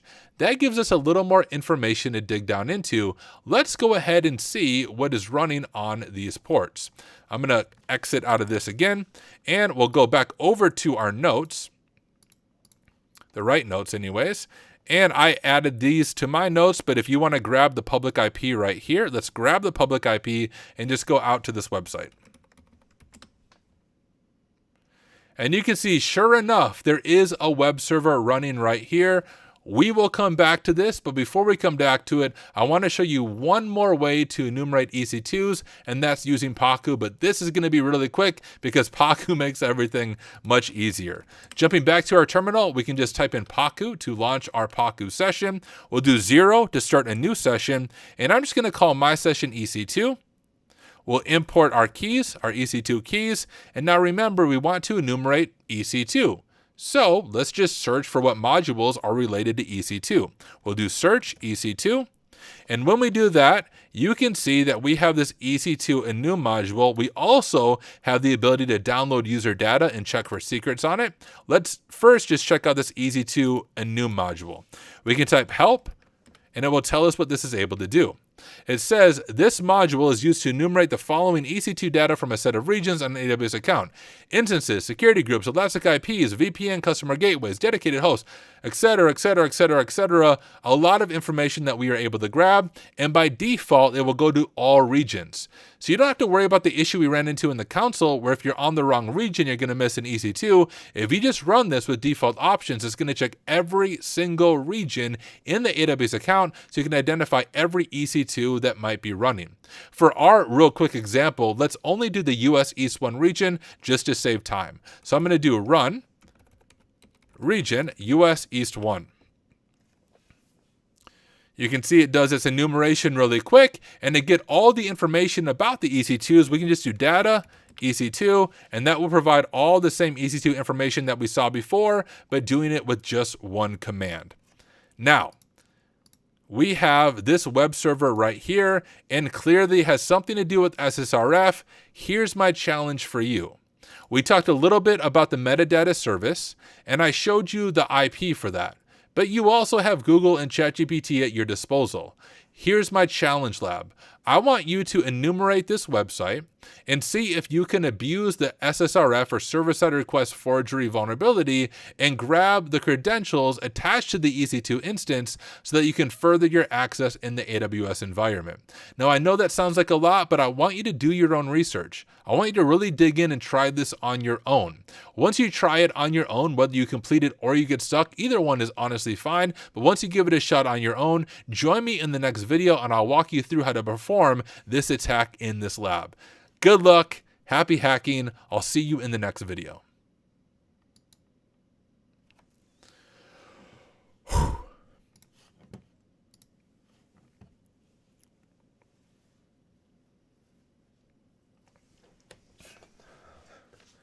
We got that done. Let me go ahead and grab that and add it to the right spot for the course. 11 minutes, 13 seconds. Thank you. That works. My goal is just to keep them under 15 minutes. I don't want to go over 15 minutes. Module 5. Do enumerate EC2, CLI, Pacu. Okay, real quick, let me show you guys where we are at and where we are going. So here's the course so far. We finished 6.1, 6.2, 6.3, 6.4, 6.5. Here is the challenge lab.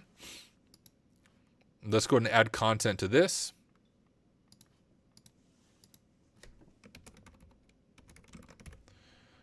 We'll add an H1 header on here.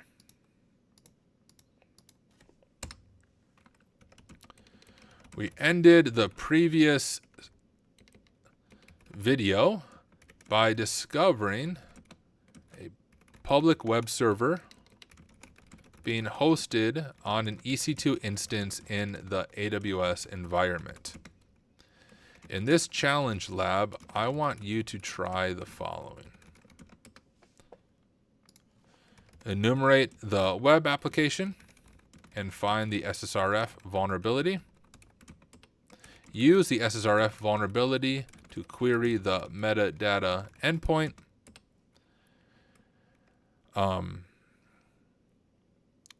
Identify the AWS credentials connected to the IAM instance role attached to the EC2.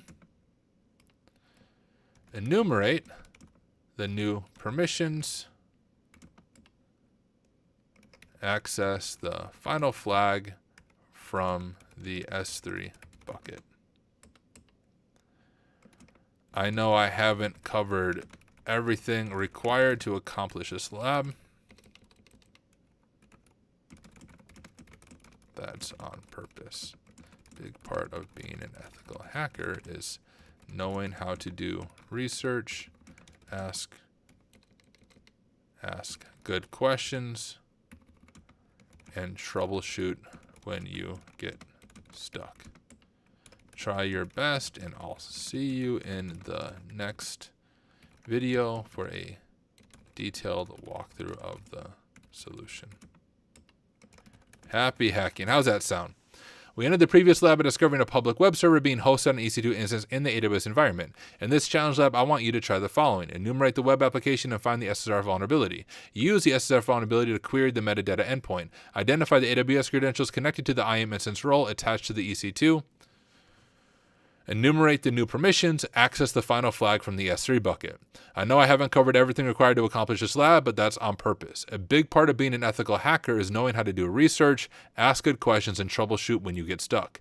Try your best, and I'll see you in the next video for a detailed walkthrough of the solution. Happy hacking. All right.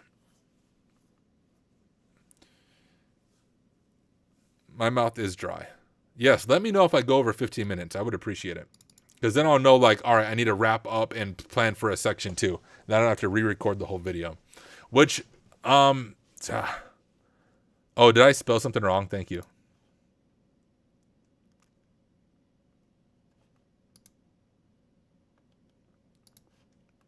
Oh, you're fixing my grammar. Thank you. Let me change that real quick.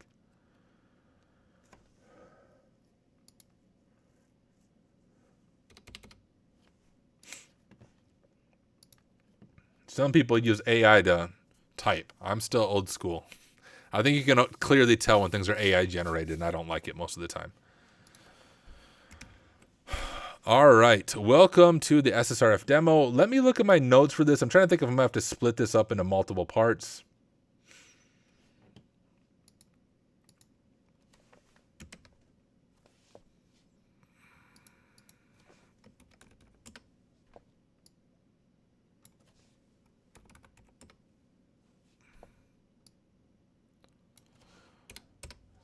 Yeah. I think I'm gonna have to split this into 2 parts. Otherwise it's gonna get too long. Let me just split that up in the course so I can see it for myself real quick.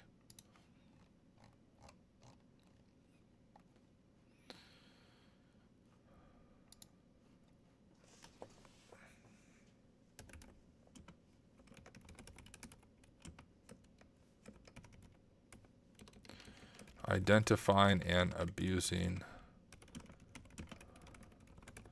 the SSRF vulnerability.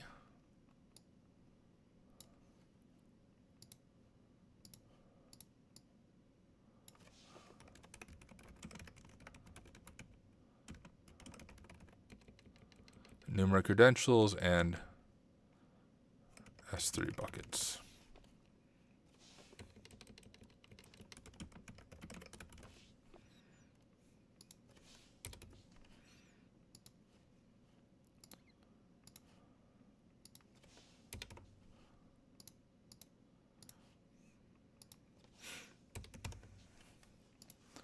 All right. That looks good to me. When will your course publicly be available? It will be available on May 12th.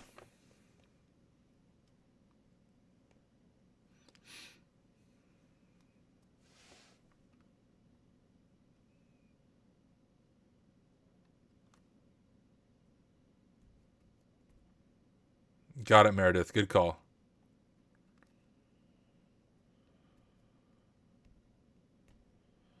All right, Thickolo, thanks for jumping in.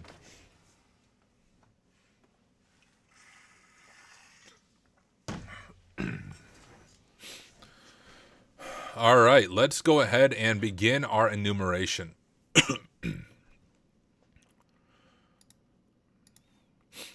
Let's start recording.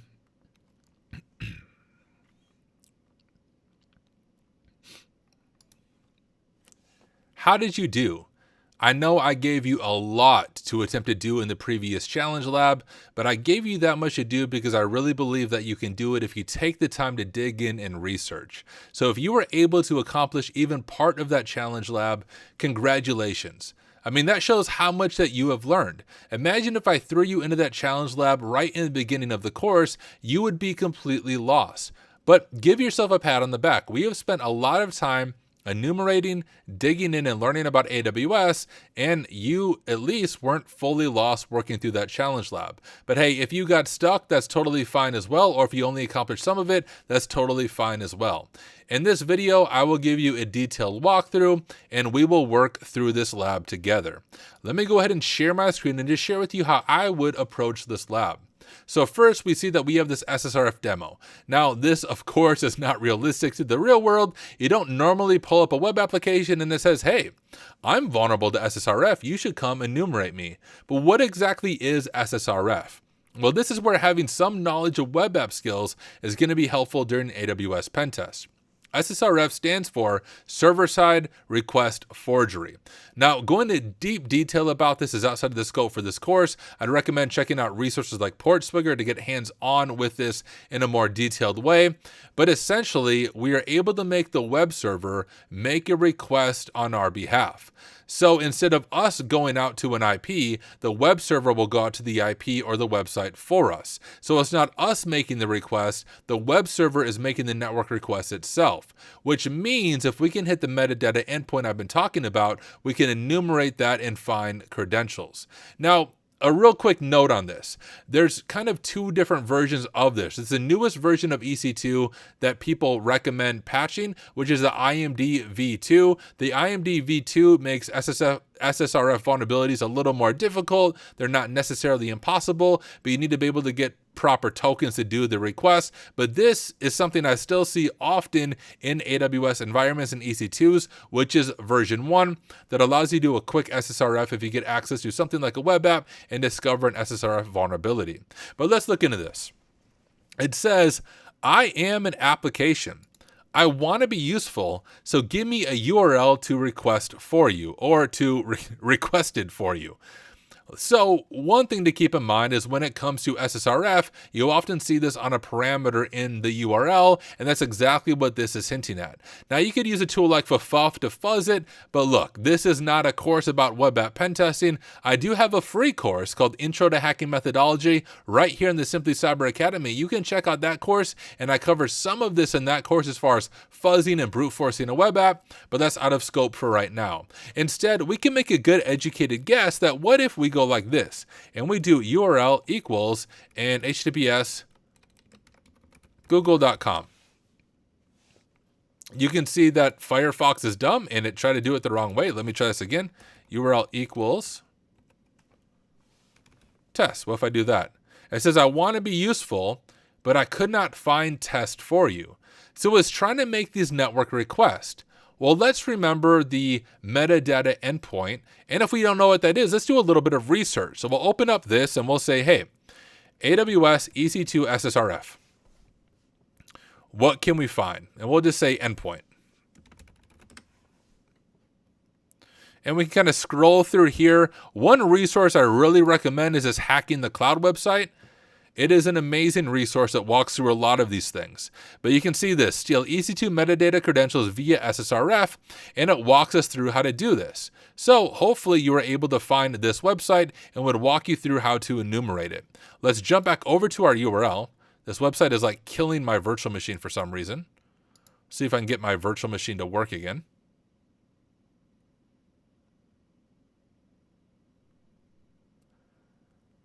All right.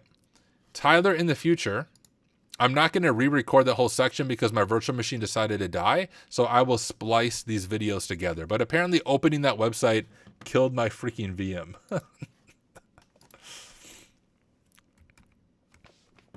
It's like my virtual machine completely froze there. Like I have to close it and reopen it. Give me just a second. That doesn't usually happen. I don't know what caused it to break like that, but let me reboot real quick. Install Arch? No. I do use Ubuntu as my primary OS, but I'm not going to install Arch. I don't want to have a full-time job of just maintaining my OS. All right, give me just a second.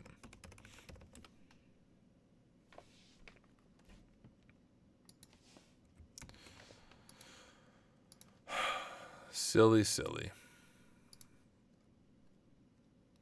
Just getting relogged into stuff.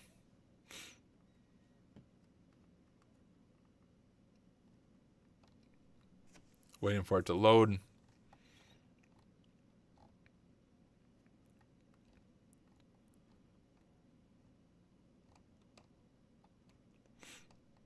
Grab the IP. The nice thing is since CloudGoat is hosted in AWS, although my VM died, like CloudGoat and everything is still up. I don't have to reset any of that up. Netflix says Arch is not that bad, but stick with whatever you're comfortable with.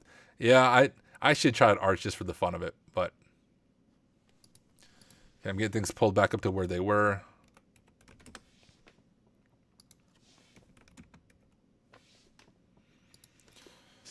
Let's see if this crashes my VM again. No, it doesn't. So that was just an odd thing. All right. We're back in business. So Tyler, note to you as you are editing, this is where you can splice the video. All right, so for some reason the website bugged out my VM, but here we are back. If you discovered this website, congratulations, you did a good Google search and you found an incredible resource, but this walks you through how we are able to do it, and let's walk through this together. We have the metadata endpoint right there, so I'm going to copy that, jump back over to here, and let's just see if this works. If we hit that endpoint, you can see we have a bunch of different numbers here. This is really versioning information. What we want to hit is latest right here, and let me zoom in so you can see this a little bit better. Latest. So let's go ahead and do that. We'll do /latest. All right, when we do that, we have a few different things that we can dig into. Remember user data? We can actually enumerate the user data from this. Remember that script that we found when we were looking at the console? Well, there it is again. So if there would have been credentials stored in the user data, we could hit the metadata endpoint and enumerate user data that way. But let me back out because that isn't our end goal. Let's go ahead and check out this metadata endpoint. When we do that, we have a few different things here. We have the AMI ID, blah, blah, all of these different things that we saw kind of previously when we were looking at the EC2. But one thing that should stand out to you is this, identity credentials. Let's go ahead and check these out. When we do that, we have EC2 right there. And of course, we're on an EC2, so let's see what's in there. We have security credentials. That might be worth digging into as well. We have the EC2 instance again. Let's try that. And then we have some good information for us. We have an access key ID. We have a secret access key. And then we have this long string called a token, which you might be a little confused on because we haven't seen that yet, really, besides when we were looking at assuming profiles. This is a role. And remember, a role provides temporary credentials. This is why instead of just giving us an access key and a secret, it comes with a session token that is only available for a time-specific time. Once it expires, you have to remake the request and get another token. But let's grab this information and first drop it into our notes. Like so. Once we have that, you can see that we have an access key ID, we have a secret, and we have our token. Now, there's a few different ways that you can add this to your profile to begin enumerating, but I'll just show you like one of the easiest ways. Your credentials for AWS, at least on Linux, are stored in your home directory. So if I lsla here in my home directory, you can see I have a .aws profile here. Now here's kind of a bonus tip. If you're doing a penetration test and you get access to a Linux machine, always see if you can grab AWS credentials. You might be able to pivot from that Linux machine into the client's AWS environment. But if I cd into my AWS environment, LSLA, you can see that we have a credentials folder here. Now, I'll just tell you, if you are doing a lab like this on stream, you generally don't want to show off your credential file, but all my stuff is sandbox. It's all for this course, and I'm going to delete all of it shortly anyways. So I'll just show you it because I want to show you what this actually looks like. If we open it up in Mousepad, credentials, you can see all the different credentials stored in here each time we configure a profile. So once again, this is some juicy information if you are doing an AWS, or not an AWS pen test, a traditional like internal penetration test. You compromise a Linux host and you pull this credential file up, you might get some really juicy information to dive into their AWS environment. But let's go ahead and set up a new profile right here. This is what we can do. I'm going to do these brackets and we can just call this profile, we'll just say SSRF maybe, and we want to copy the same format, so we can do an AWS access key ID, and we'll grab the access key that we found right here. I'm going to copy this and we'll drop it into this right there. You want to do the AWS secret access key, grab that one right here. But now I want to show you what happens if we just do the access key and the secret. I'm going to save that, and I just want to show you the error that we're going to get. If I do AWS STS get caller identity like we've done before for the profile SSRF, it bugs out. And it gives us this error. An error occurred when calling the get caller identity operation. The security token included in the request is invalid because we did not include a security token. Let's go ahead and do that. We'll go back to this and we're going to create a new field, AWS session token. And we'll jump back over to this right here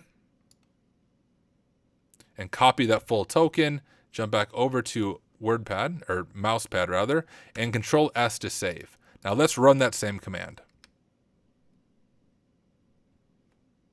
And you can see we are able to authenticate as the EC2.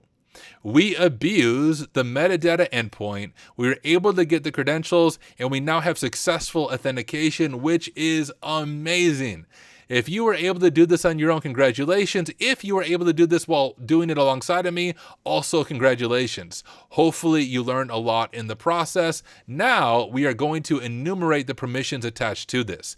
Now, if you weren't able to do that when I gave you the initial challenge lab, try it now. You now know how to set up these credentials in your .aws credential file, and you have the profile set up. Try to enumerate what you have access to, and then join me in the next video, and I'll show you how I approach that task. I'll see you over there. All right, there we go. I'll splice those together. And we'll answer you guys' questions in just a moment. Let me just get this video so I know I need to edit it.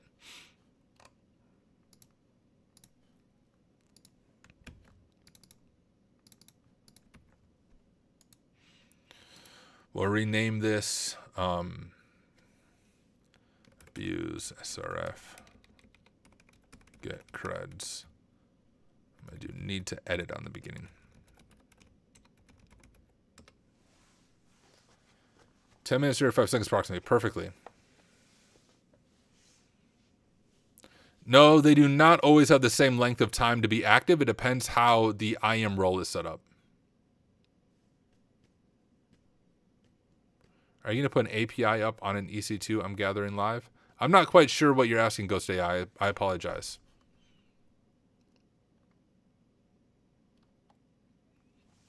All right.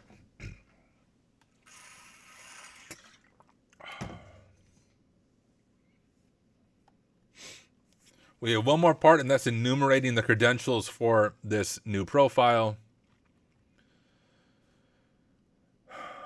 And then we will dive into things.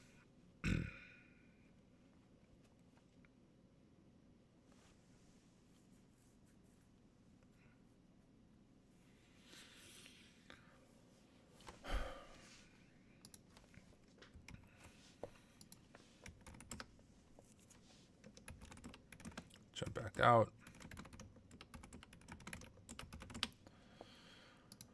All right, here we go. How did you do? Were you able to enumerate the permissions that that new profile gives you? If you did, congratulations. If not, that's totally fine as well. There's a few different ways that you can approach this, but I personally love doing it the Pacu way, and I want you to get comfortable using Pacu for these things. So let me show you how we can do this with Pacu, and then how we can find the final admin credentials being stored in an S3 bucket. I'll go ahead and share my screen, and you should be used to launching Pacu by now, but if not, just type Pacu into your terminal, and it will open up Pacu. We'll set up a new session by hitting 0 on our keyboard, and we'll just call this new session SSRF. We want to import our keys, which are the SSRF keys that we got from the metadata endpoint in the previous video. And now let's search IAM. These are all the things related to IAM. Now, we could try brute force permissions, but before we do that, let's just try to enum permissions. Remember, the difference is enum permissions will see, hey, do we have permissions to list out our own policies and do enumeration that way? If we don't, then we can brute force our permissions and figure it out that way. I always like to begin first with IAM enum permissions. If that fails, then we can brute force permissions. So let's grab this, and if you forgot the syntax, it's just help. And we can type that in right there, and it says this. This module will attempt to use IAM APIs to enumerate a confirmed list of IAM permissions for users or roles in the account. By default, the owner of the active set of keys is targeted. This is done by checking attached and inline policies for the user and the groups they are in. So if you remember all the way back to our IAM module, we did that manually from the CLI. This auto magically does it for you. So let's go ahead and try this. We'll run IAM enum permissions, and unfortunately it fails because we don't have permissions to enumerate those things. So let's search IAM again, and remember we have another one right here, the IAM brute force permissions. Let's go ahead and give that one a shot. We can do help on IAM brute force permissions, and this will just brute force all the API calls and see what we have access to. Let's go ahead and try to run this one. We'll do run IAM brute force permissions, and we can specify the region of US East 1 just to save ourselves a little bit of time, and hit enter. Now what this is doing right now is it's going to try all the different AWS API calls to say, hey, am I able to, for example, look at code deploy? Am I able to do this global accelerated stuff? Am I able to list EC2 information? What do we have access to with these credentials? And that is what it is doing right now. Now, because it is a brute force attack and it's trying all these different API calls, this does take a little bit of time to run. So go ahead and get yourself a cup of coffee, grab a glass of water, do some jumping jacks, do some shadow boxing. Like, I don't care what you do, just give it a few minutes, come back, and you should be able to see what permissions you have access to with this new profile. On this video, I'll do the magic of video editing, and I will fast forward us to the end. But for you, pause the video, let yours run, and you can see what the output looks like for yourself. All right, for the rest of you, this is where we just hang out and we wait.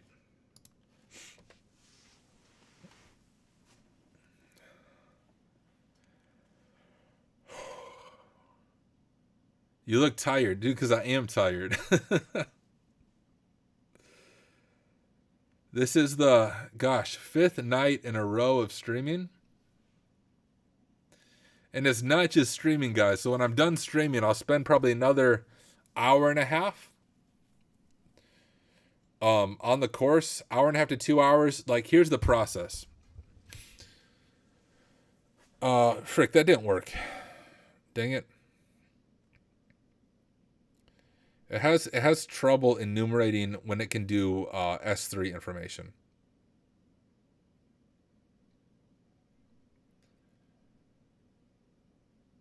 So I'm trying to think if there's a good way to identify that.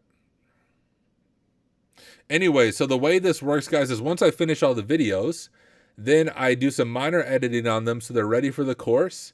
And then I use Whisper, which is like an open source tool by OpenAI that will use all the videos and generate subtitles for every single video. And then I'm able to upload the subtitles into Teachable for the video. So for those who speak English as a second or third language, they have the subtitles to make it a little bit easier for them to follow along with. And then for every video, I make a written guide explaining what I do in the video so that you can watch the video and follow the written guide to make it a little bit easier to follow along.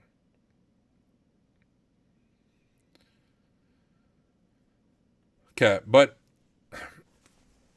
I forgot I had this issue before, but when it brute forces permissions, it doesn't do a good job, or really any job, of seeing if it's able to list S3 buckets, because you can see it found 0 permissions. So I actually need to modify some things in the course.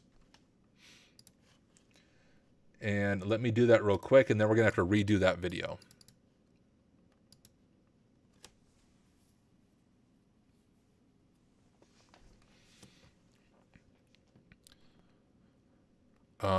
One would be this that we have to redo.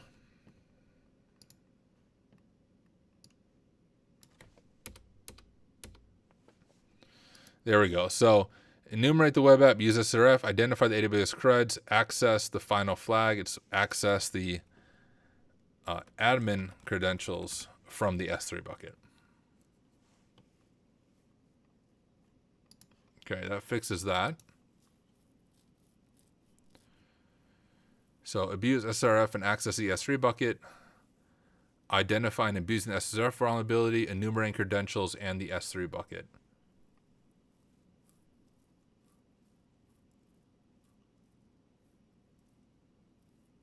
So this is just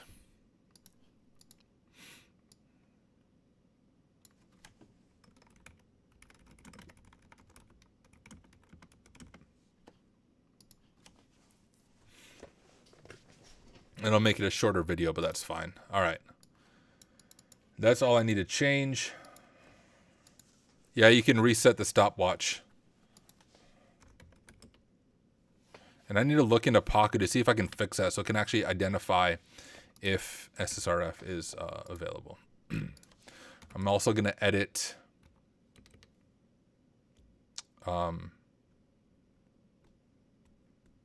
no, I don't need to edit that. Okay. Thinking through what I all did in the last video. Oh, I'm still recording. Let me stop recording. All right, this will be a shorter video, but we'll just knock out this final little video right here. And then I'll give people kind of a challenge. I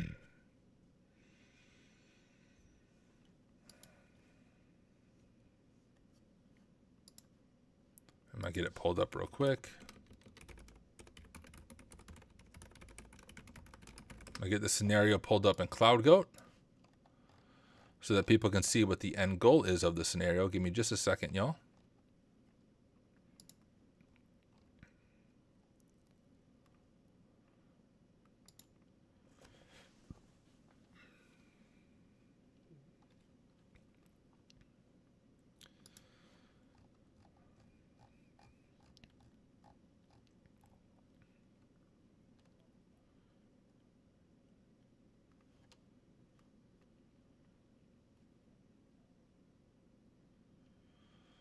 Okay, you guys ready?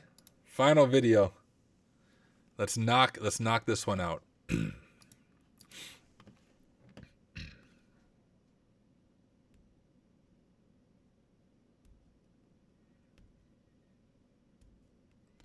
right, here we go. All right, now that we have a new profile set up for these credentials, we want to grab some admin credentials from an S3 bucket. Now, if you try to enumerate the permissions connected to the IAM profile that you set up, you may have run into some issues, and that's something you may run into in the real world itself. Now, even using Pacu and trying to brute force the permissions, you may have realized it doesn't work. It doesn't work first because we don't have access with that profile to see what roles and policies we have access to, but even using the brute force module within Pacu, it does not do a good job of identifying whether or not we're able to grab from S3 buckets. So what you may have experienced, a little bit of difficulty or frustration, is something that you will encounter in the real world. But one common thing to do when you get access to some credentials is always check, hey, with these credentials, can I list in the S3 buckets? Because often secrets are going to be stored in S3 buckets, and if you can find those secrets, you can go deeper into the environment. So let's go ahead and do that together. We already set up our profile called SSRF, and we can verify AWS STS get caller identity profile SSRF. And we have that instance role set up from the EC2. Now let's go ahead and see if we can list any S3 buckets. I want you to try this. Before I show you how to do it, pause the video and try to list S3 buckets with this profile. How did you do? Hopefully you refer back to our S3 module, you checked out the cheat sheet that I made for S3 and you were able to do it. If not, that is okay. Let me show you how to approach this. We can do AWS, S3, LS for list, and now just profile SSRF.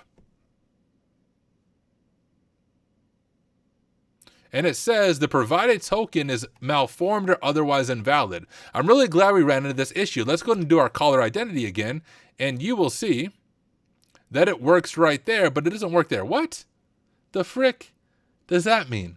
Why would that not work? Okay, we're having issues getting this last thing recorded.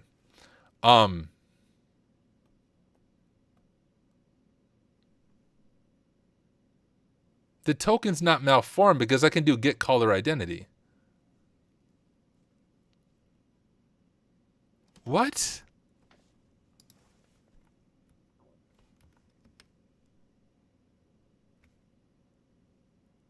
What? Am I doing something wrong here?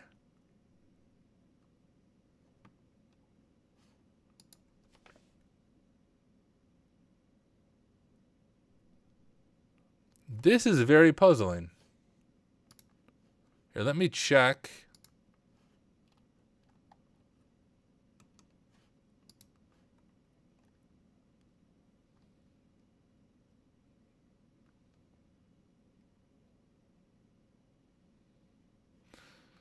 Okay, somehow my session token is not valid, but I'm able to do STS get caller identity. That doesn't make any sense. All right, let me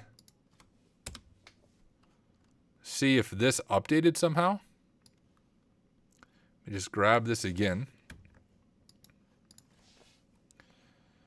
Mouse pad.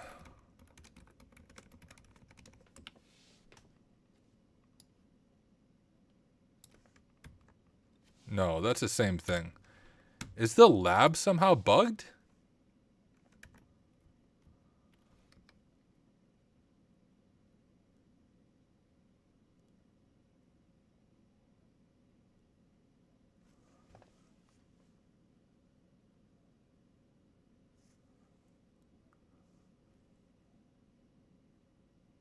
That should not be happening.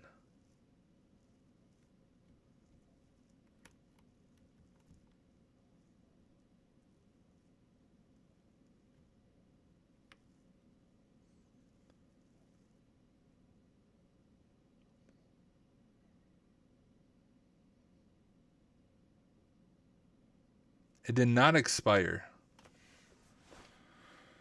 Because I just grabbed the session token again and everything works there.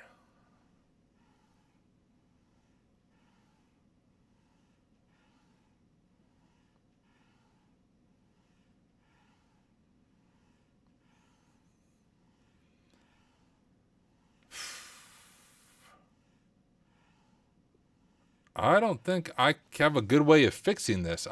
I don't know why this wouldn't work. Like, this might be the first time in a night I don't finish my goal of completing this module. It's getting late. I've been doing this for over 2 hours. Gosh, and this is the last freaking video. But if this stupid lab doesn't work, I have to redo like this entire section all from scratch.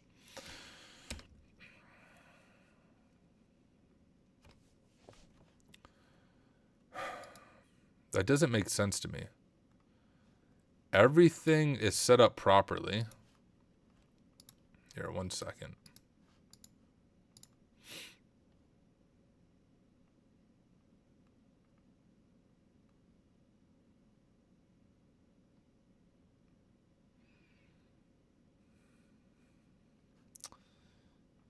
Let me see if I can list the bucket. I don't think there's any spaces or hidden characters. I mean, it allows me to do STS get caller identity, which should allow me to list buckets as well.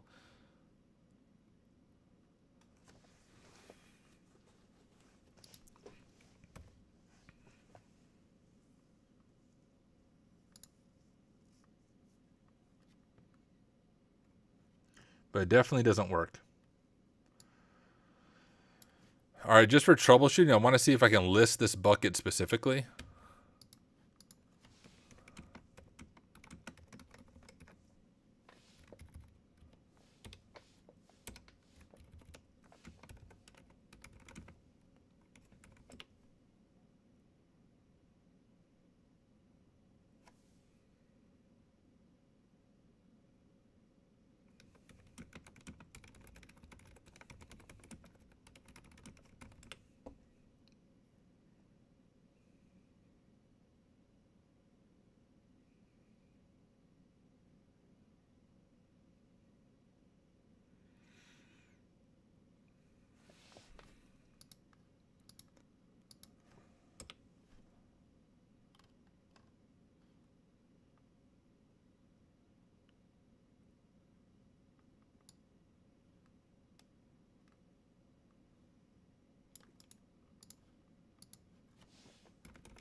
Jeez, I'm really puzzled right now.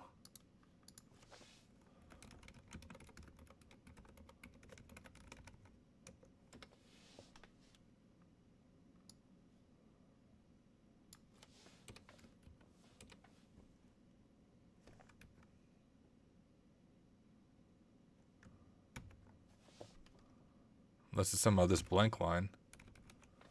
I'll just add that so it's like a new profile. That shouldn't really make a difference.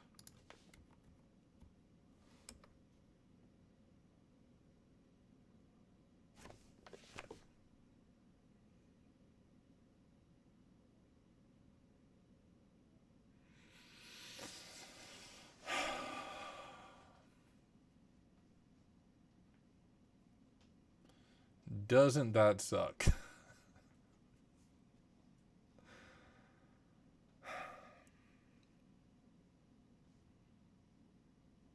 Trying to think of the best way to resolve this.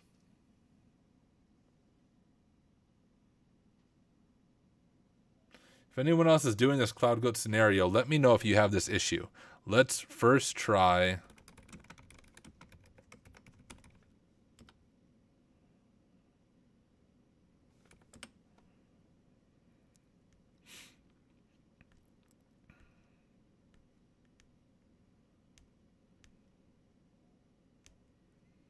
should destroy it and remake the scenario. But man, this is very frustrating because if this scenario for some reason is broken, I'm going to have to redo a lot of stuff. Because I've been using this scenario for all of Lambda, which I guess is kind of fine, but I have to redo some of the videos and EC2. Freaking, this is why courses suck to make. I knew I couldn't get lucky and have it all go as smoothly as it has been going. Region won't matter, I don't think, because of the error message. Unless it is the region, is that maybe all I need to do? You might actually be, well, but it says security token.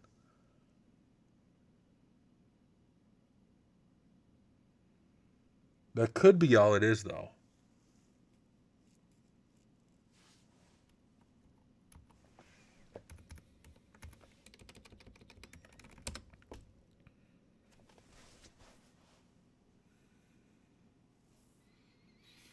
It could be just the region. I hope that's all it is. I don't have to redo everything.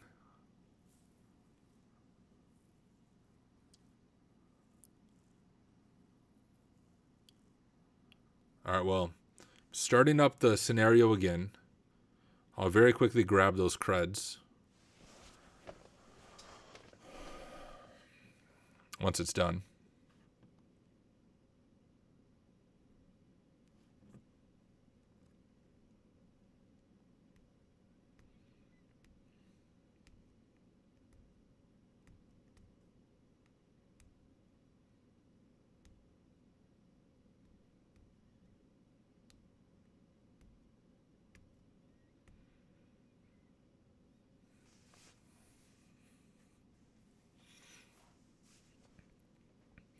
But I think I'm still going to have to re-record some stuff.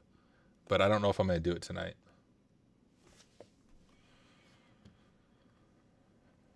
Okay, so that's those initial credentials. Let me go back to this. Grab EC2.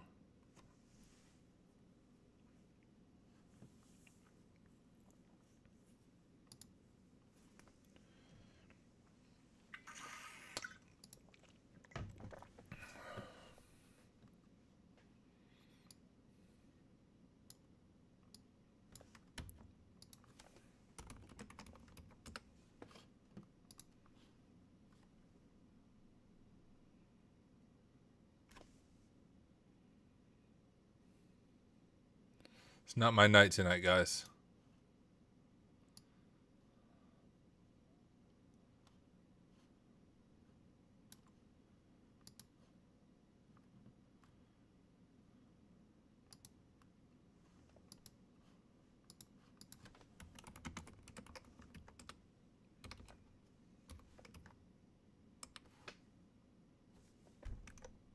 The frick.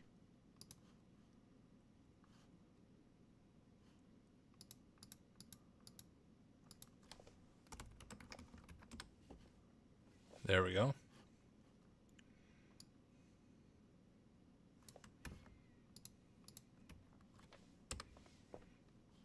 Stupid Firefox. Firefox sucks as usual.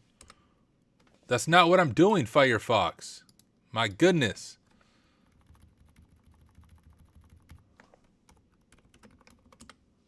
There, is that better, Firefox? I know I did wrong.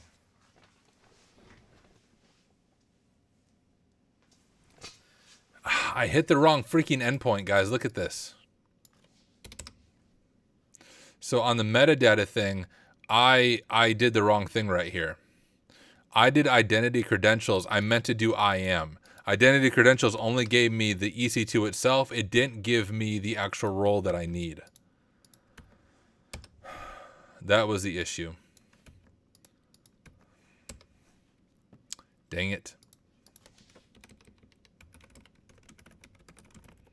Well, at least it makes sense, and the thing's not broken. So watch, I'll show you what I'm talking about.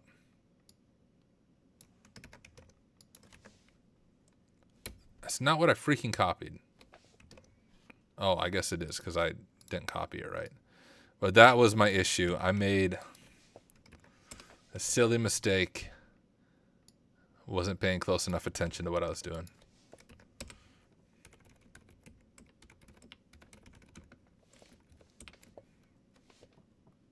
Now you see if I grab this, it'll work.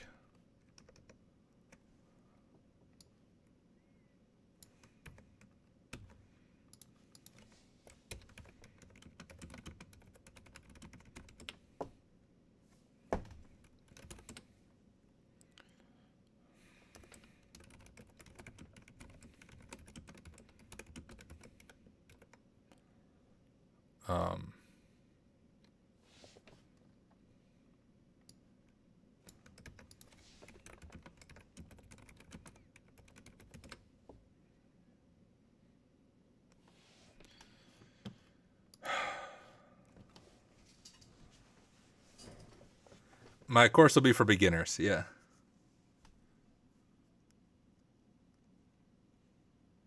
I'm curious if we'll discover the S3 bucket now.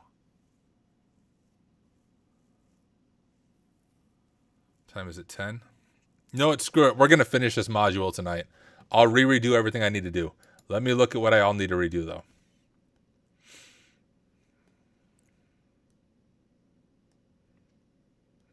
I just needed to redo identifying and abusing the SSRF vulnerability. And look, there's the S3 bucket listed thing. Yes. Okay.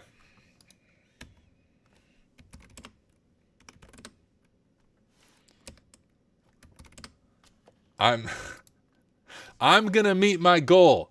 We are going to redo what we need to redo. We are going to finish this module to freaking night. All right.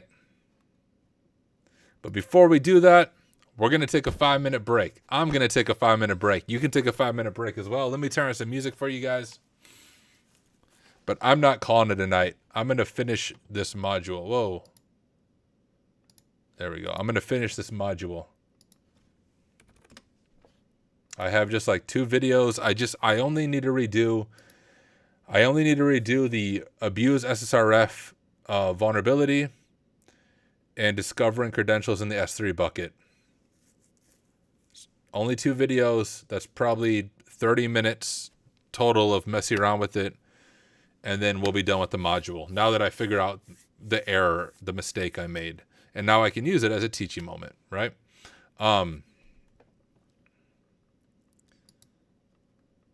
Let me find some music for us. We'll turn on Hack Commandments. What do we all have on this playlist? All right, this is a good playlist. All right. 5-minute break. I'll turn on the audio for you guys. I'll be back.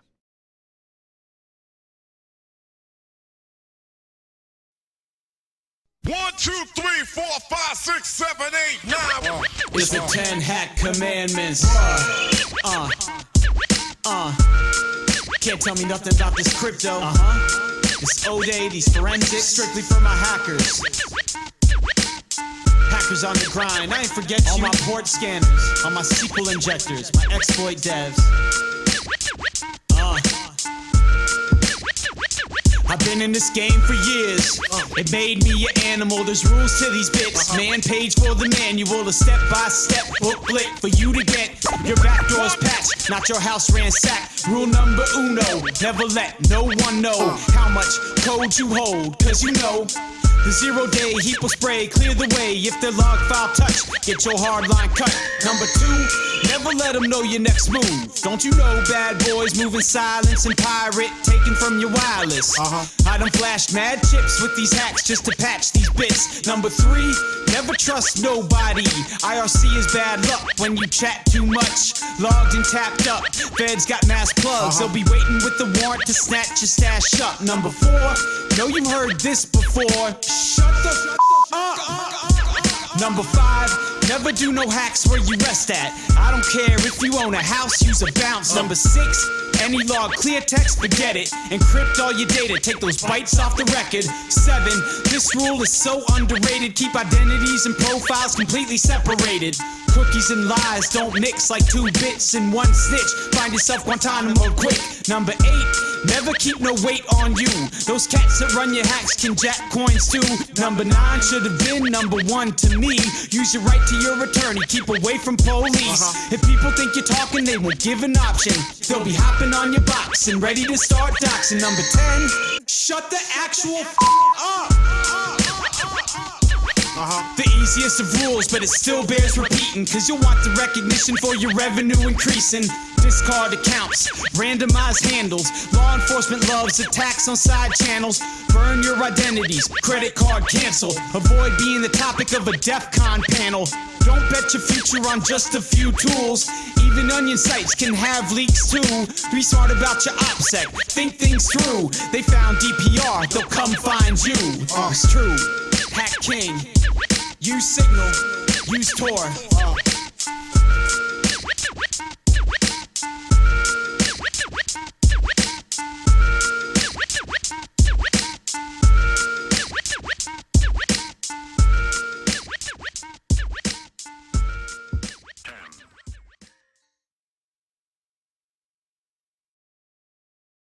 So this started last year. We were playing B-sides. Virus from DC949 said to me, hey, drink all the booze, hack all the things. That's how we're doing it this year. Not every geek with a Commodore 64 can hack into NASA.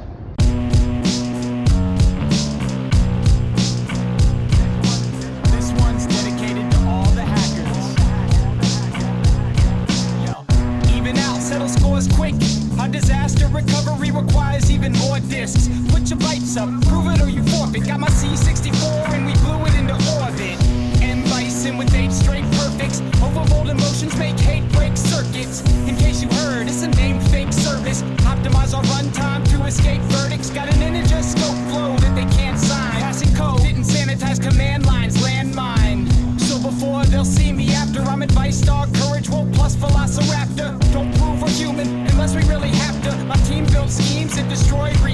after. Hate what they see.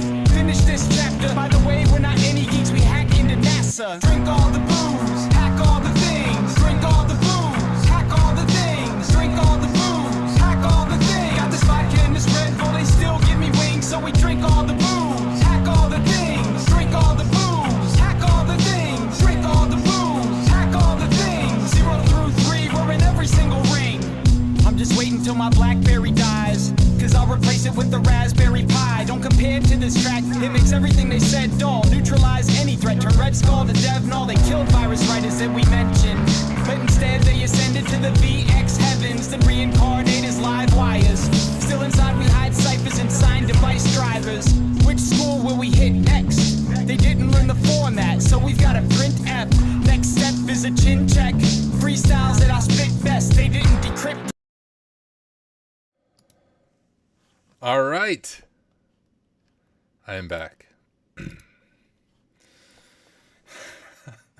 I went out to scream because of this crazy night. Now my kids are sleeping. If I scream, I'll wake them up. All right. Let's finish this up. So a few things I need to change real quick. Let's delete this.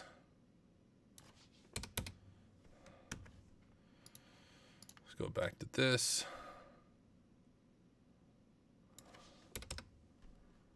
And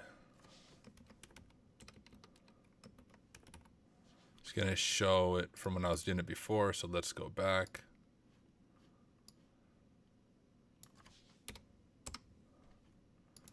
To this. I'm going to open it incognito.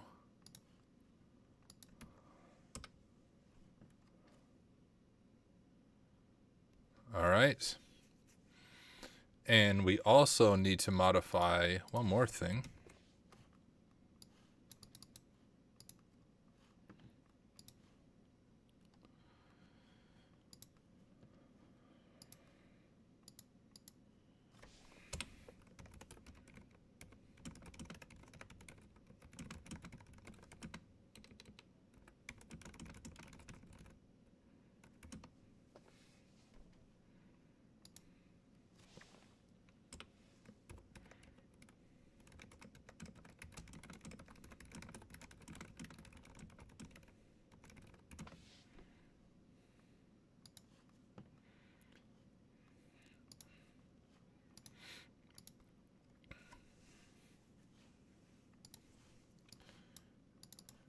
Bring this over here. Let's do it. Oh, no, not yet. Need to make this full screen. All right, now we can record. All right, here we go, guys. We're going to one take it. I believe it. I believe it. I believe it. It's going to work this time. Well, how did you do? I know I gave you a lot of things to do in that challenge lab, but that was on purpose. And I also know I haven't showed you how to do many of those things, from the SSRF to the metadata endpoint to the optional invoking the Lambda function. Those things may have seemed a little bit too hard for you. But a key skill of being an ethical hacker or a pen tester is being able to do research, being able to Google, being able to ask ChatGPT when you need, but being able to find the answer that you are looking for. So I wanted to give you that challenge lab to stretch you a little bit, to give you a good indicator of where you were at. If you were able to accomplish even a few parts of that challenge lab, congratulations, you did an awesome job. In this video, really the next few videos, I'm going to walk you through each one of those tasks in the challenge lab and how I would approach it when I'm doing a pen test or doing a CTF type scenario. What I want you to do is do this right alongside of me. I know it's tempting as you're working through this course to just, hey, Tyler is on the screen, let me watch him do this. And although you'll learn something from just watching me, you're going to learn a lot more if you do this right alongside of me and if you take notes throughout the entire process.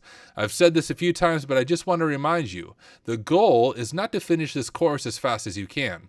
The goal is to learn about AWS pen testing, and the best way to learn is to slow down, take your time, and focus on really going slowly and taking solid notes. With that being said, let's go ahead and dive into this. Here is that SSRF demo that we have pulled up, and the first question you have to ask is, what exactly is SSRF? Now, this course is not a web app pen testing course, so I would direct you to something like PortSwigger to answer that, or even my Intro to Hacking Methodology course. We cover some web app vulnerabilities in that course, and it's completely free right here in Simply Cyber Academy. So you can go enroll in that right now and go through that. But a TLDR of SSRF is it's a server-side request forgery. What it means if we can abuse an SSRF vulnerability is we can get the server to make a request on our behalf. So if we want to hit another server, it doesn't come from our IP, it comes from our vulnerable server's IP. It's the server making the request. And when we were talking about the metadata endpoint, I said that it's an endpoint that only an EC2 can query. Well, it's not only, there's other services that can do it, but it's an endpoint that an EC2 can query. I can't hit the metadata endpoint from my network, but the EC2 can. So if we discover an SSRF vulnerability, we can hit that metadata endpoint and discover some pretty juicy information about the EC2 instance and the role that is attached to it. Now on this, it says, hey, welcome to the SSRF demo. I am an application and I want to be useful, so give me a URL to request it for you. I like the typo right there. So then we have to think, well, what is the AWS metadata endpoint? And hopefully at this point in time, you did a little bit of Googling. So let's go ahead and do that together. We can type AWS EC2 SSRF endpoint. And we can scroll through here. One resource I find super helpful is hacking the .cloud, or hacking the cloud right here. And before we do that though, we also need to figure out how this SSRF vulnerability works. Now you can see it's asking for a URL, so that's a good indicator that we could do a URL here, and if I do test, it's gonna try to go and search up test for us. Now, if you didn't know that it's URL, you can use tools like Fuff, you could use Burp Suite, you could use Kaido to fuzz that endpoint, but once again, that part of web app pen testing is out of scope for this course, since this course is an Intro to AWS pen testing, but I do cover that in my other course, Intro to Hacking Methodology, which once again, completely free. You have nothing to lose. Go check out that course and you go deeper into that. But for our purposes here, if we specify a URL parameter, we are able to get the server to look it up on our behalf. Well, jumping back to that website, Unsealing EC2 Metadata Credentials, we are provided with the EC2 metadata endpoint right here, the same endpoint that I had in my slides in the beginning of this module. Let's go ahead and copy that, jump back over to here, and let's try it. If we do HTTP like so, type it in, we'll see if it works for us.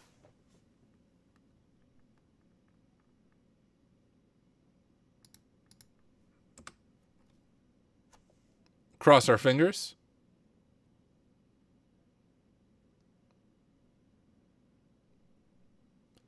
Dear Tyler of the future, edit this video. Guys, I'm cursed at this point. I don't know why I'm having such issues with this specific lab. Like, look at this. I don't have burp even configured on here, so I know it's not like trying to go through a proxy.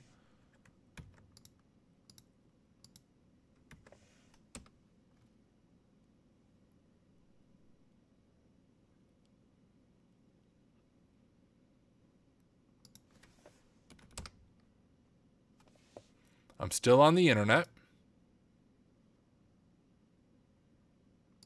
But it appears my endpoint went down.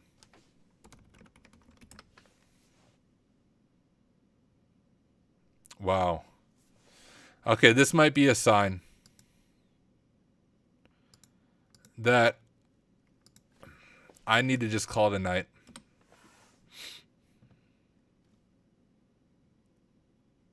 Is AWS down? What? Like, guys, you're watching this live in real time. You cannot make this up. You are seeing everything that I am currently dealing with.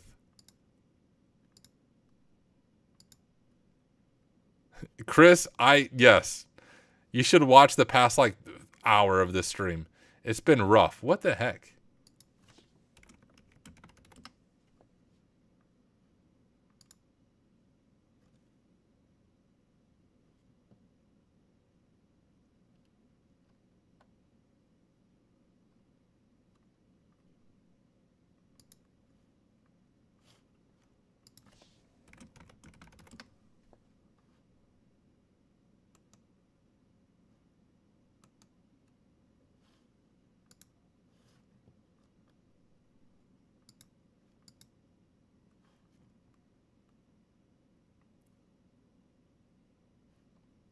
No, I don't think it's down.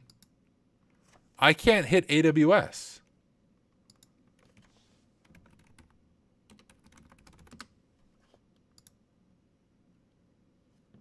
I just can't hit AWS from inside my virtual machine.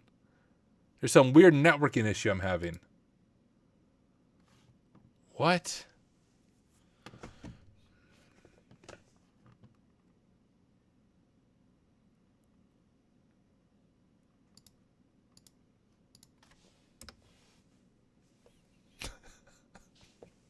I'm glad you guys saw that whole process so that I'm not making it up.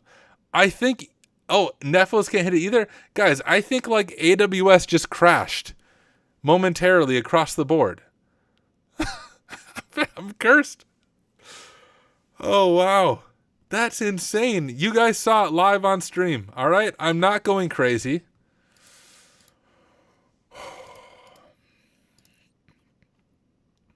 Gosh, that's weird. All right, well, I'm still recording, and the beauty, it just came back. It was really slow for a couple minutes. So it wasn't just me. Like, AWS had a service quality crash while I'm trying to make the course. Dude, insane. All right. Here we go. So once we go to the metadata endpoint, we see all of these crazy numbers. Now, the one you want to pay attention to here is latest. So let's go ahead and try that. We'll just do /latest. And when we do that, we see a few different options. We have dynamic, metadata, and user data. The first thing I want to show you is user data. Remember back when we were doing EC2 enumeration on the console, we were able to pull up the EC2 and look at the user data. Sometimes you can see credentials and things stored in user data. That's not the case for this Cloud Goat scenario, but I want to show you real quick how you can check it from the metadata endpoint. If we go to latest and user data, we can see that same script that we saw from the AWS console. Well, let's back out and let's go to the metadata endpoint because that's what our focus is and that is what we want to hit. When we go to the metadata endpoint, we have a bunch of different things and it's easy to get lost. We can check host name, we can check the IPv4, but if we're looking for AWS credentials for the role attached to this EC2, we want to check it in IAM. Remember, identity and access management. Let's go ahead and try that. When we do that, you can see that we have security credentials. Let's check out the security credentials and see if we can find a role. And when we do that, you should recognize this role at least a little bit. This is the same role that we saw when we were enumerating the EC2 with the CLI and we saw a role was attached to it. So let's go ahead and grab this role and continue to use a metadata endpoint. And when we do that, you should see some things that should be familiar to you by now. We have an access key ID right there. And we have a secret access key, but now we have this weird token thingy that we haven't seen yet in this course.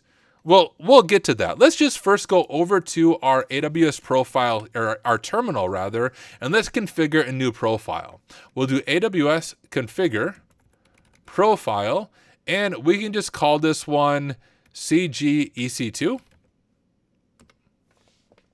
And we'll grab our access key ID. We will grab our secret access key. We'll do default region name of US East 1 and JSON. Now let's see if we can do the classic who am I command here in AWS. We'll do AWS STS get caller identity profile CGEC2. And you will notice we get an error. It says the security token included in the request is invalid because, well, we didn't include a security token in the request. What is going on here is this is an IAM role, not an IAM user. And remember, roles have temporary credentials. This role is connected to that session token, and it is a time-limited session token, and we actually have to configure that manually in our AWS credentials. Now, your AWS credentials, at least on Linux, are stored in your home folder .aws/credentials. This is helpful to know if you're doing a pen test and you compromise a Linux host. Always check here because you might be able to find AWS credentials so you can pivot into the victim's AWS environment. But for us, we just need to configure that file. So let me show you how we can do that. If we do mousepad, home, Kali, AWS credentials, you're going to see all of my credentials right here. Once again, if you're doing a pen test, this is a gold mine if you get on a Linux host. But you can see the profile we just set up, CGEC2. What we need to do is make another field right here that we call AWS session token do equals, and let's go ahead and grab that session token from right here. We want to get this full value, or not that full value, up to the token rather right there. We'll right click that, jump back over to mousepad, and we'll go ahead and paste that in. Control S on your keyboard to save it, and then you can close it out. Now let's go ahead and try to run that same command. When we run it now, you can see that we are able to successfully authenticate as that role on the AWS CLI profile because we have the credentials correctly configured. Now here's the challenge I want to give you. There's a few more parts to this Cloud Goat scenario. The next step is to enumerate the permissions that this new role gives you. You can do this manually, or you can try. You can use Pacu. You can use whatever method that you want to try. In the challenge lab, I suggested you do it back then, but hey, maybe you got stuck, and now that I made you pass your barrier where you had this weird session token, you didn't know what to do with it, I want you to try it now. Try to enumerate the permissions you have access to now and see what you have. In the next video, I'm going to show you how I would approach that, and then we're going to finish up this Cloud Goat scenario so you can finish it up, and then we'll do the quiz and dive into privilege escalation in the next module. But go ahead, give it a shot, see if you can enumerate this profile, figure out what new service you have access to, and then I'll meet you in the next video.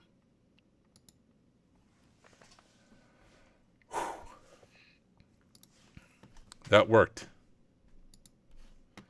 I changed it a little bit how I approached it from the first time, but that way will work right there, I think. I'm going to go ahead and grab this video, copy it, jump over to here,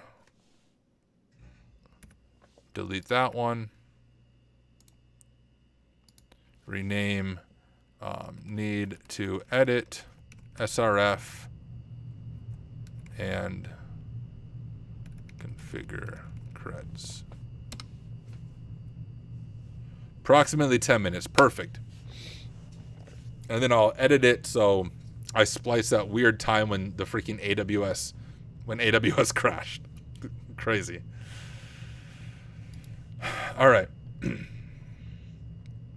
Let's go ahead and now brute force our permissions, list out the S3 bucket, grab the admin user.text, and then finally invoke the Lambda function. I do need to pull up the Cloud Goat scenario.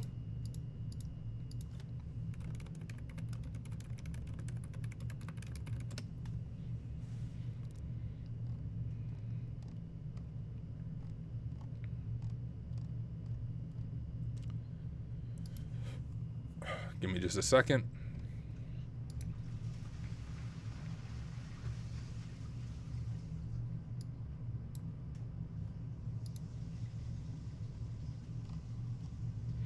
Okay.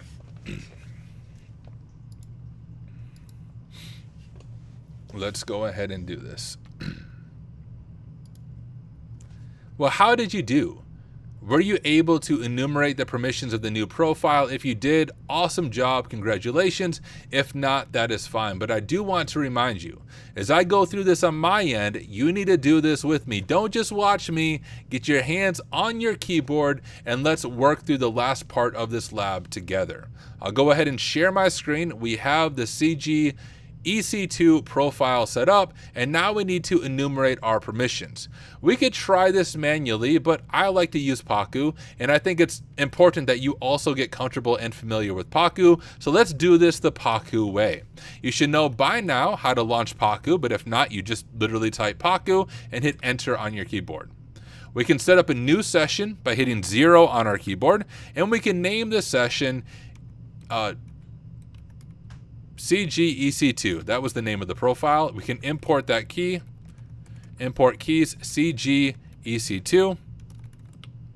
Right, who am I? And when we do who am I, you can see we have our access key ID, our secret access key, and then the session token. Now we want to know what permissions we have, and we've done this a few different times. So let's go ahead and search for IAM modules. In Pacu, we can do that by typing search IAM.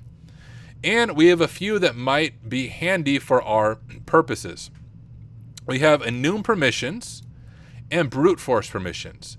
I always like to enum permissions first. That will do what we did manually in the first module on IAM when we listed inline and attached policies and all that good stuff. So let's first grab that module. We'll type help with that module, and you can see this module will attempt to use IAM APIs to enumerate a confirmed list of IAM permissions, etc., etc. Let's just go ahead and run it. We'll specify the region. Actually, we don't need the region. We can just run it and hit enter on our keyboard. And you can see that it failed because we don't have permissions to do it. Well, let's go back and look for other IAM modules we might have access to. Another IAM module that's going to be worth running that I've already showcased one time is the IAM brute force permissions. Let's do help, IAM brute force permissions, and this will quite literally just try a whole bunch of different AWS API calls and see what we have access to. Now, this is noisy, so you don't want to do this on a red team engagement, but for an AWS pen test, it is okay because a client is aware that you're in their environment in your traditional pen test. So let's go ahead and run this and see if we can identify what other permissions we have. We can do run IAM brute force permissions, and let's just specify the region of US East 1 to save time. By default, it will go through all the different regions in case you have different permissions to different AWS resources in different permissions. But once again, to save time, we'll just specify US East 1 and hit enter on our keyboard. And now this is quite literally running all those different API calls, seeing what we have access to. Now, this does take a few minutes to complete, so this is a good time to take a coffee break, get a drink of water, do some jumping jacks, do some shadow boxing, do whatever you want for all I care, but give it just a few minutes and then come back and your scan should be done. You can kind of see a hint right away. We do have a new permission right here called S3 list buckets, but we'll let our scan finish. I'll use the power of video editing and jump us forward, but on your end, go ahead and pause this video, wait until your scan is finished, and then come back to this video. Note to Tyler, you can edit here.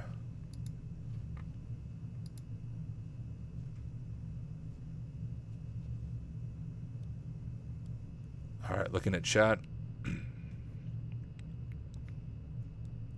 Yes, I did start early. That is true. We're at, my goodness, this is the longest stream so far.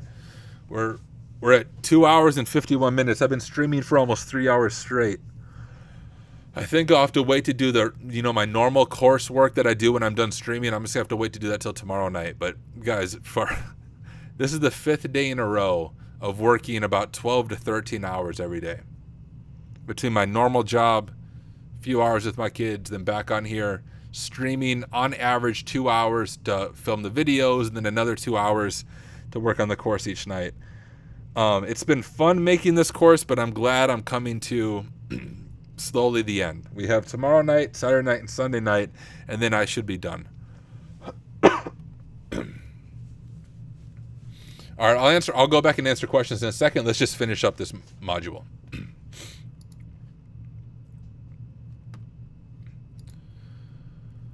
Okay.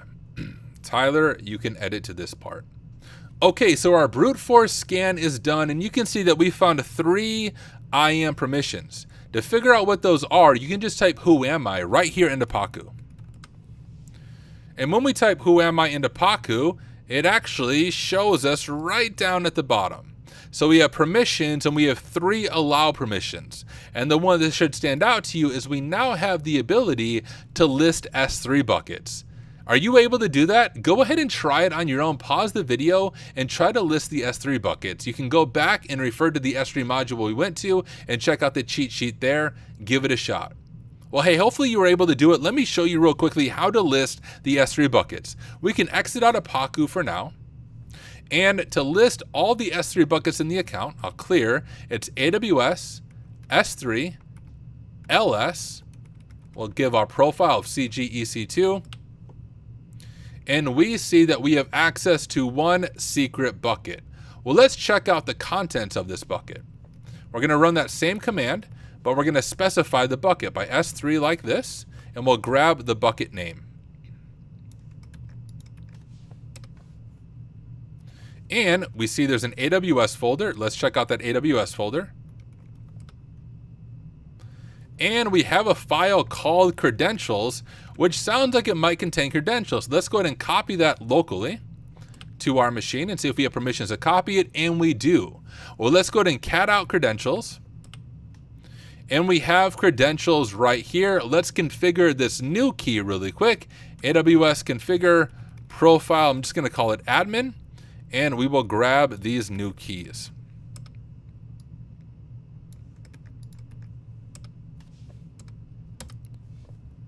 Finally, let's see if the credential works with AWS STS get caller identity, profile admin, and we have successfully authenticated as the Shepherd user.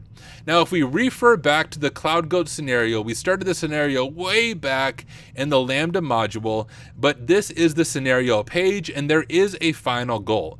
It says our scenario goal is to invoke the CG Lambda function. So this is why taking notes is important. If we go back into our notes, when we were first listing our Lambda functions, remember we discovered this function right here, but we didn't have permissions to invoke it at that time. To fully complete this CloudGoat scenario, we are now going to use this new profile, invoke the Lambda function, hopefully it will say you win, and then congratulations, you completed the CloudGoat scenario, and you should write a blog post or make your own video teaching other people how to complete this scenario using your notes. But let's go ahead and give this a shot and see if we are able to invoke this Lambda function. And actually, I just realized, and you may have the same issue, I split this across 2 different days. So if you did the CloudGoat scenario a different time, your Lambda function is going to be different. So let's go ahead and list the Lambda functions we might have in this account. We can do AWS Lambda, list functions, profile, admin, and there is our new function name that we need to invoke. So I'm going to go ahead and grab that. Let the CLI break because of AWS. And now let's see if we can invoke this Lambda function and fully complete this CloudGoat scenario. We'll do AWS Lambda invoke. We want to pass it the function name. We can just give it a blank payload because it's not expecting any payload for this. And we can just save it to output.txt and use our admin profile to do it. So we're just running the Lambda function, passing it a blank payload, but using the new credentials we just set up. We'll hit enter on our keyboard and we get a status code 200. Let's go ahead and cat the output.txt and it says you win. Congratulations together. Over 2 different modules, the Lambda module and now the EC2 module, we have successfully solved the EC2 SSRF CloudGoat scenario, and we covered a lot in the process. So hey, what I want you to do next is I have a section quiz to see if you've been paying attention as we've been diving into EC2. So give that quiz a shot, and then I'll see you in the next section as we dive into AWS privilege escalation and tie all of these things together. So good luck with the quiz, and I will see you over in the privilege escalation section. Boom. I'll pull up chat in a second. Let me just grab this video, make sure it's in the right spot.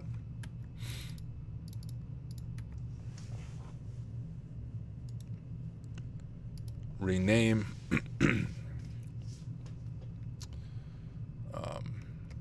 Need to edit, enumerate, creds, finish scenario.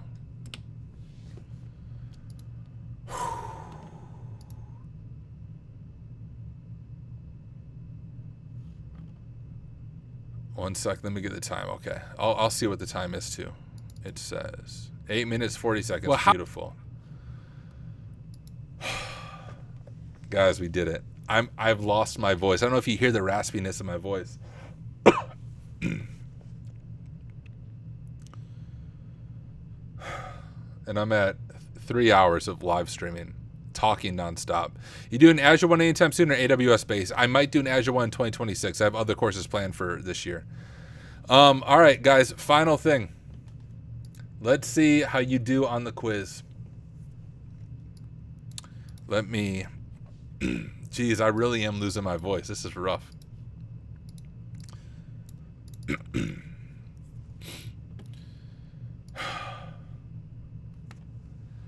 We finish all of it. A lot of work. It probably is C all the way. They destroyed the Cloud Goat scenario, and then we have our EC2 section quiz. Wait, have I not made the quiz? Frick. I thought I made all my quizzes. Did I not make an EC2 one? Maybe I need to preview it up here. If not, that's another to-do list, but I'm not going to do it tonight. All right, guys. There is no EC2 section quiz. I still need to make that. So I'll do that tomorrow night before or after I jump on stream. But I have the main stuff done for section 6. That one took longer than I thought. Yeah, you all scored 100%. Guys, tomorrow night, same place, same time, AWS privilege escalation. I believe it'll go better than tonight, but hey, I worked through the adversity. I just hit 3 hours of streaming. I'm looking at OBS, and I completed module 6.0. That was my goal, and I did it. That is a win. Let's go ahead and see if there's anyone else crazy enough to be streaming right now, and we'll raid them. If you guys want to come join me, it looks like I have a little over 50 people watching on the different platforms, but only 21 people on Twitch. So the 30 of you not on Twitch, you should come join Twitch, even if you don't have a Twitch account, just so you can be part of the raid. To raid someone on Twitch is we just take all of our viewers and we all go watch someone else together just to show them some love and some support. Let me see if anyone is streaming. They are not. It is just me, at least from InfoSec Streams. Let me see if there's anyone that I can raid. Oh, Computer Booter is on. He's always fun to raid. It looks like he's doing some hardware repair type stuff. Let's go ahead and raid him. The raid terminology is hack smarter, not harder. So join the raid. As soon as we jump in, everyone spam hack smarter, not harder, and we will send all of us over to him. So let me get that up. Raid Computer Booter. All right, raid is set up, guys. Go ahead and join the raid. Then I'm going to sign off, and I'm still going to exercise for the night. So my night's not done. But thank you, everyone, seriously, for taking the time to hang out with me and watching me troubleshoot and lose my mind a few times. Same place, same time tomorrow night.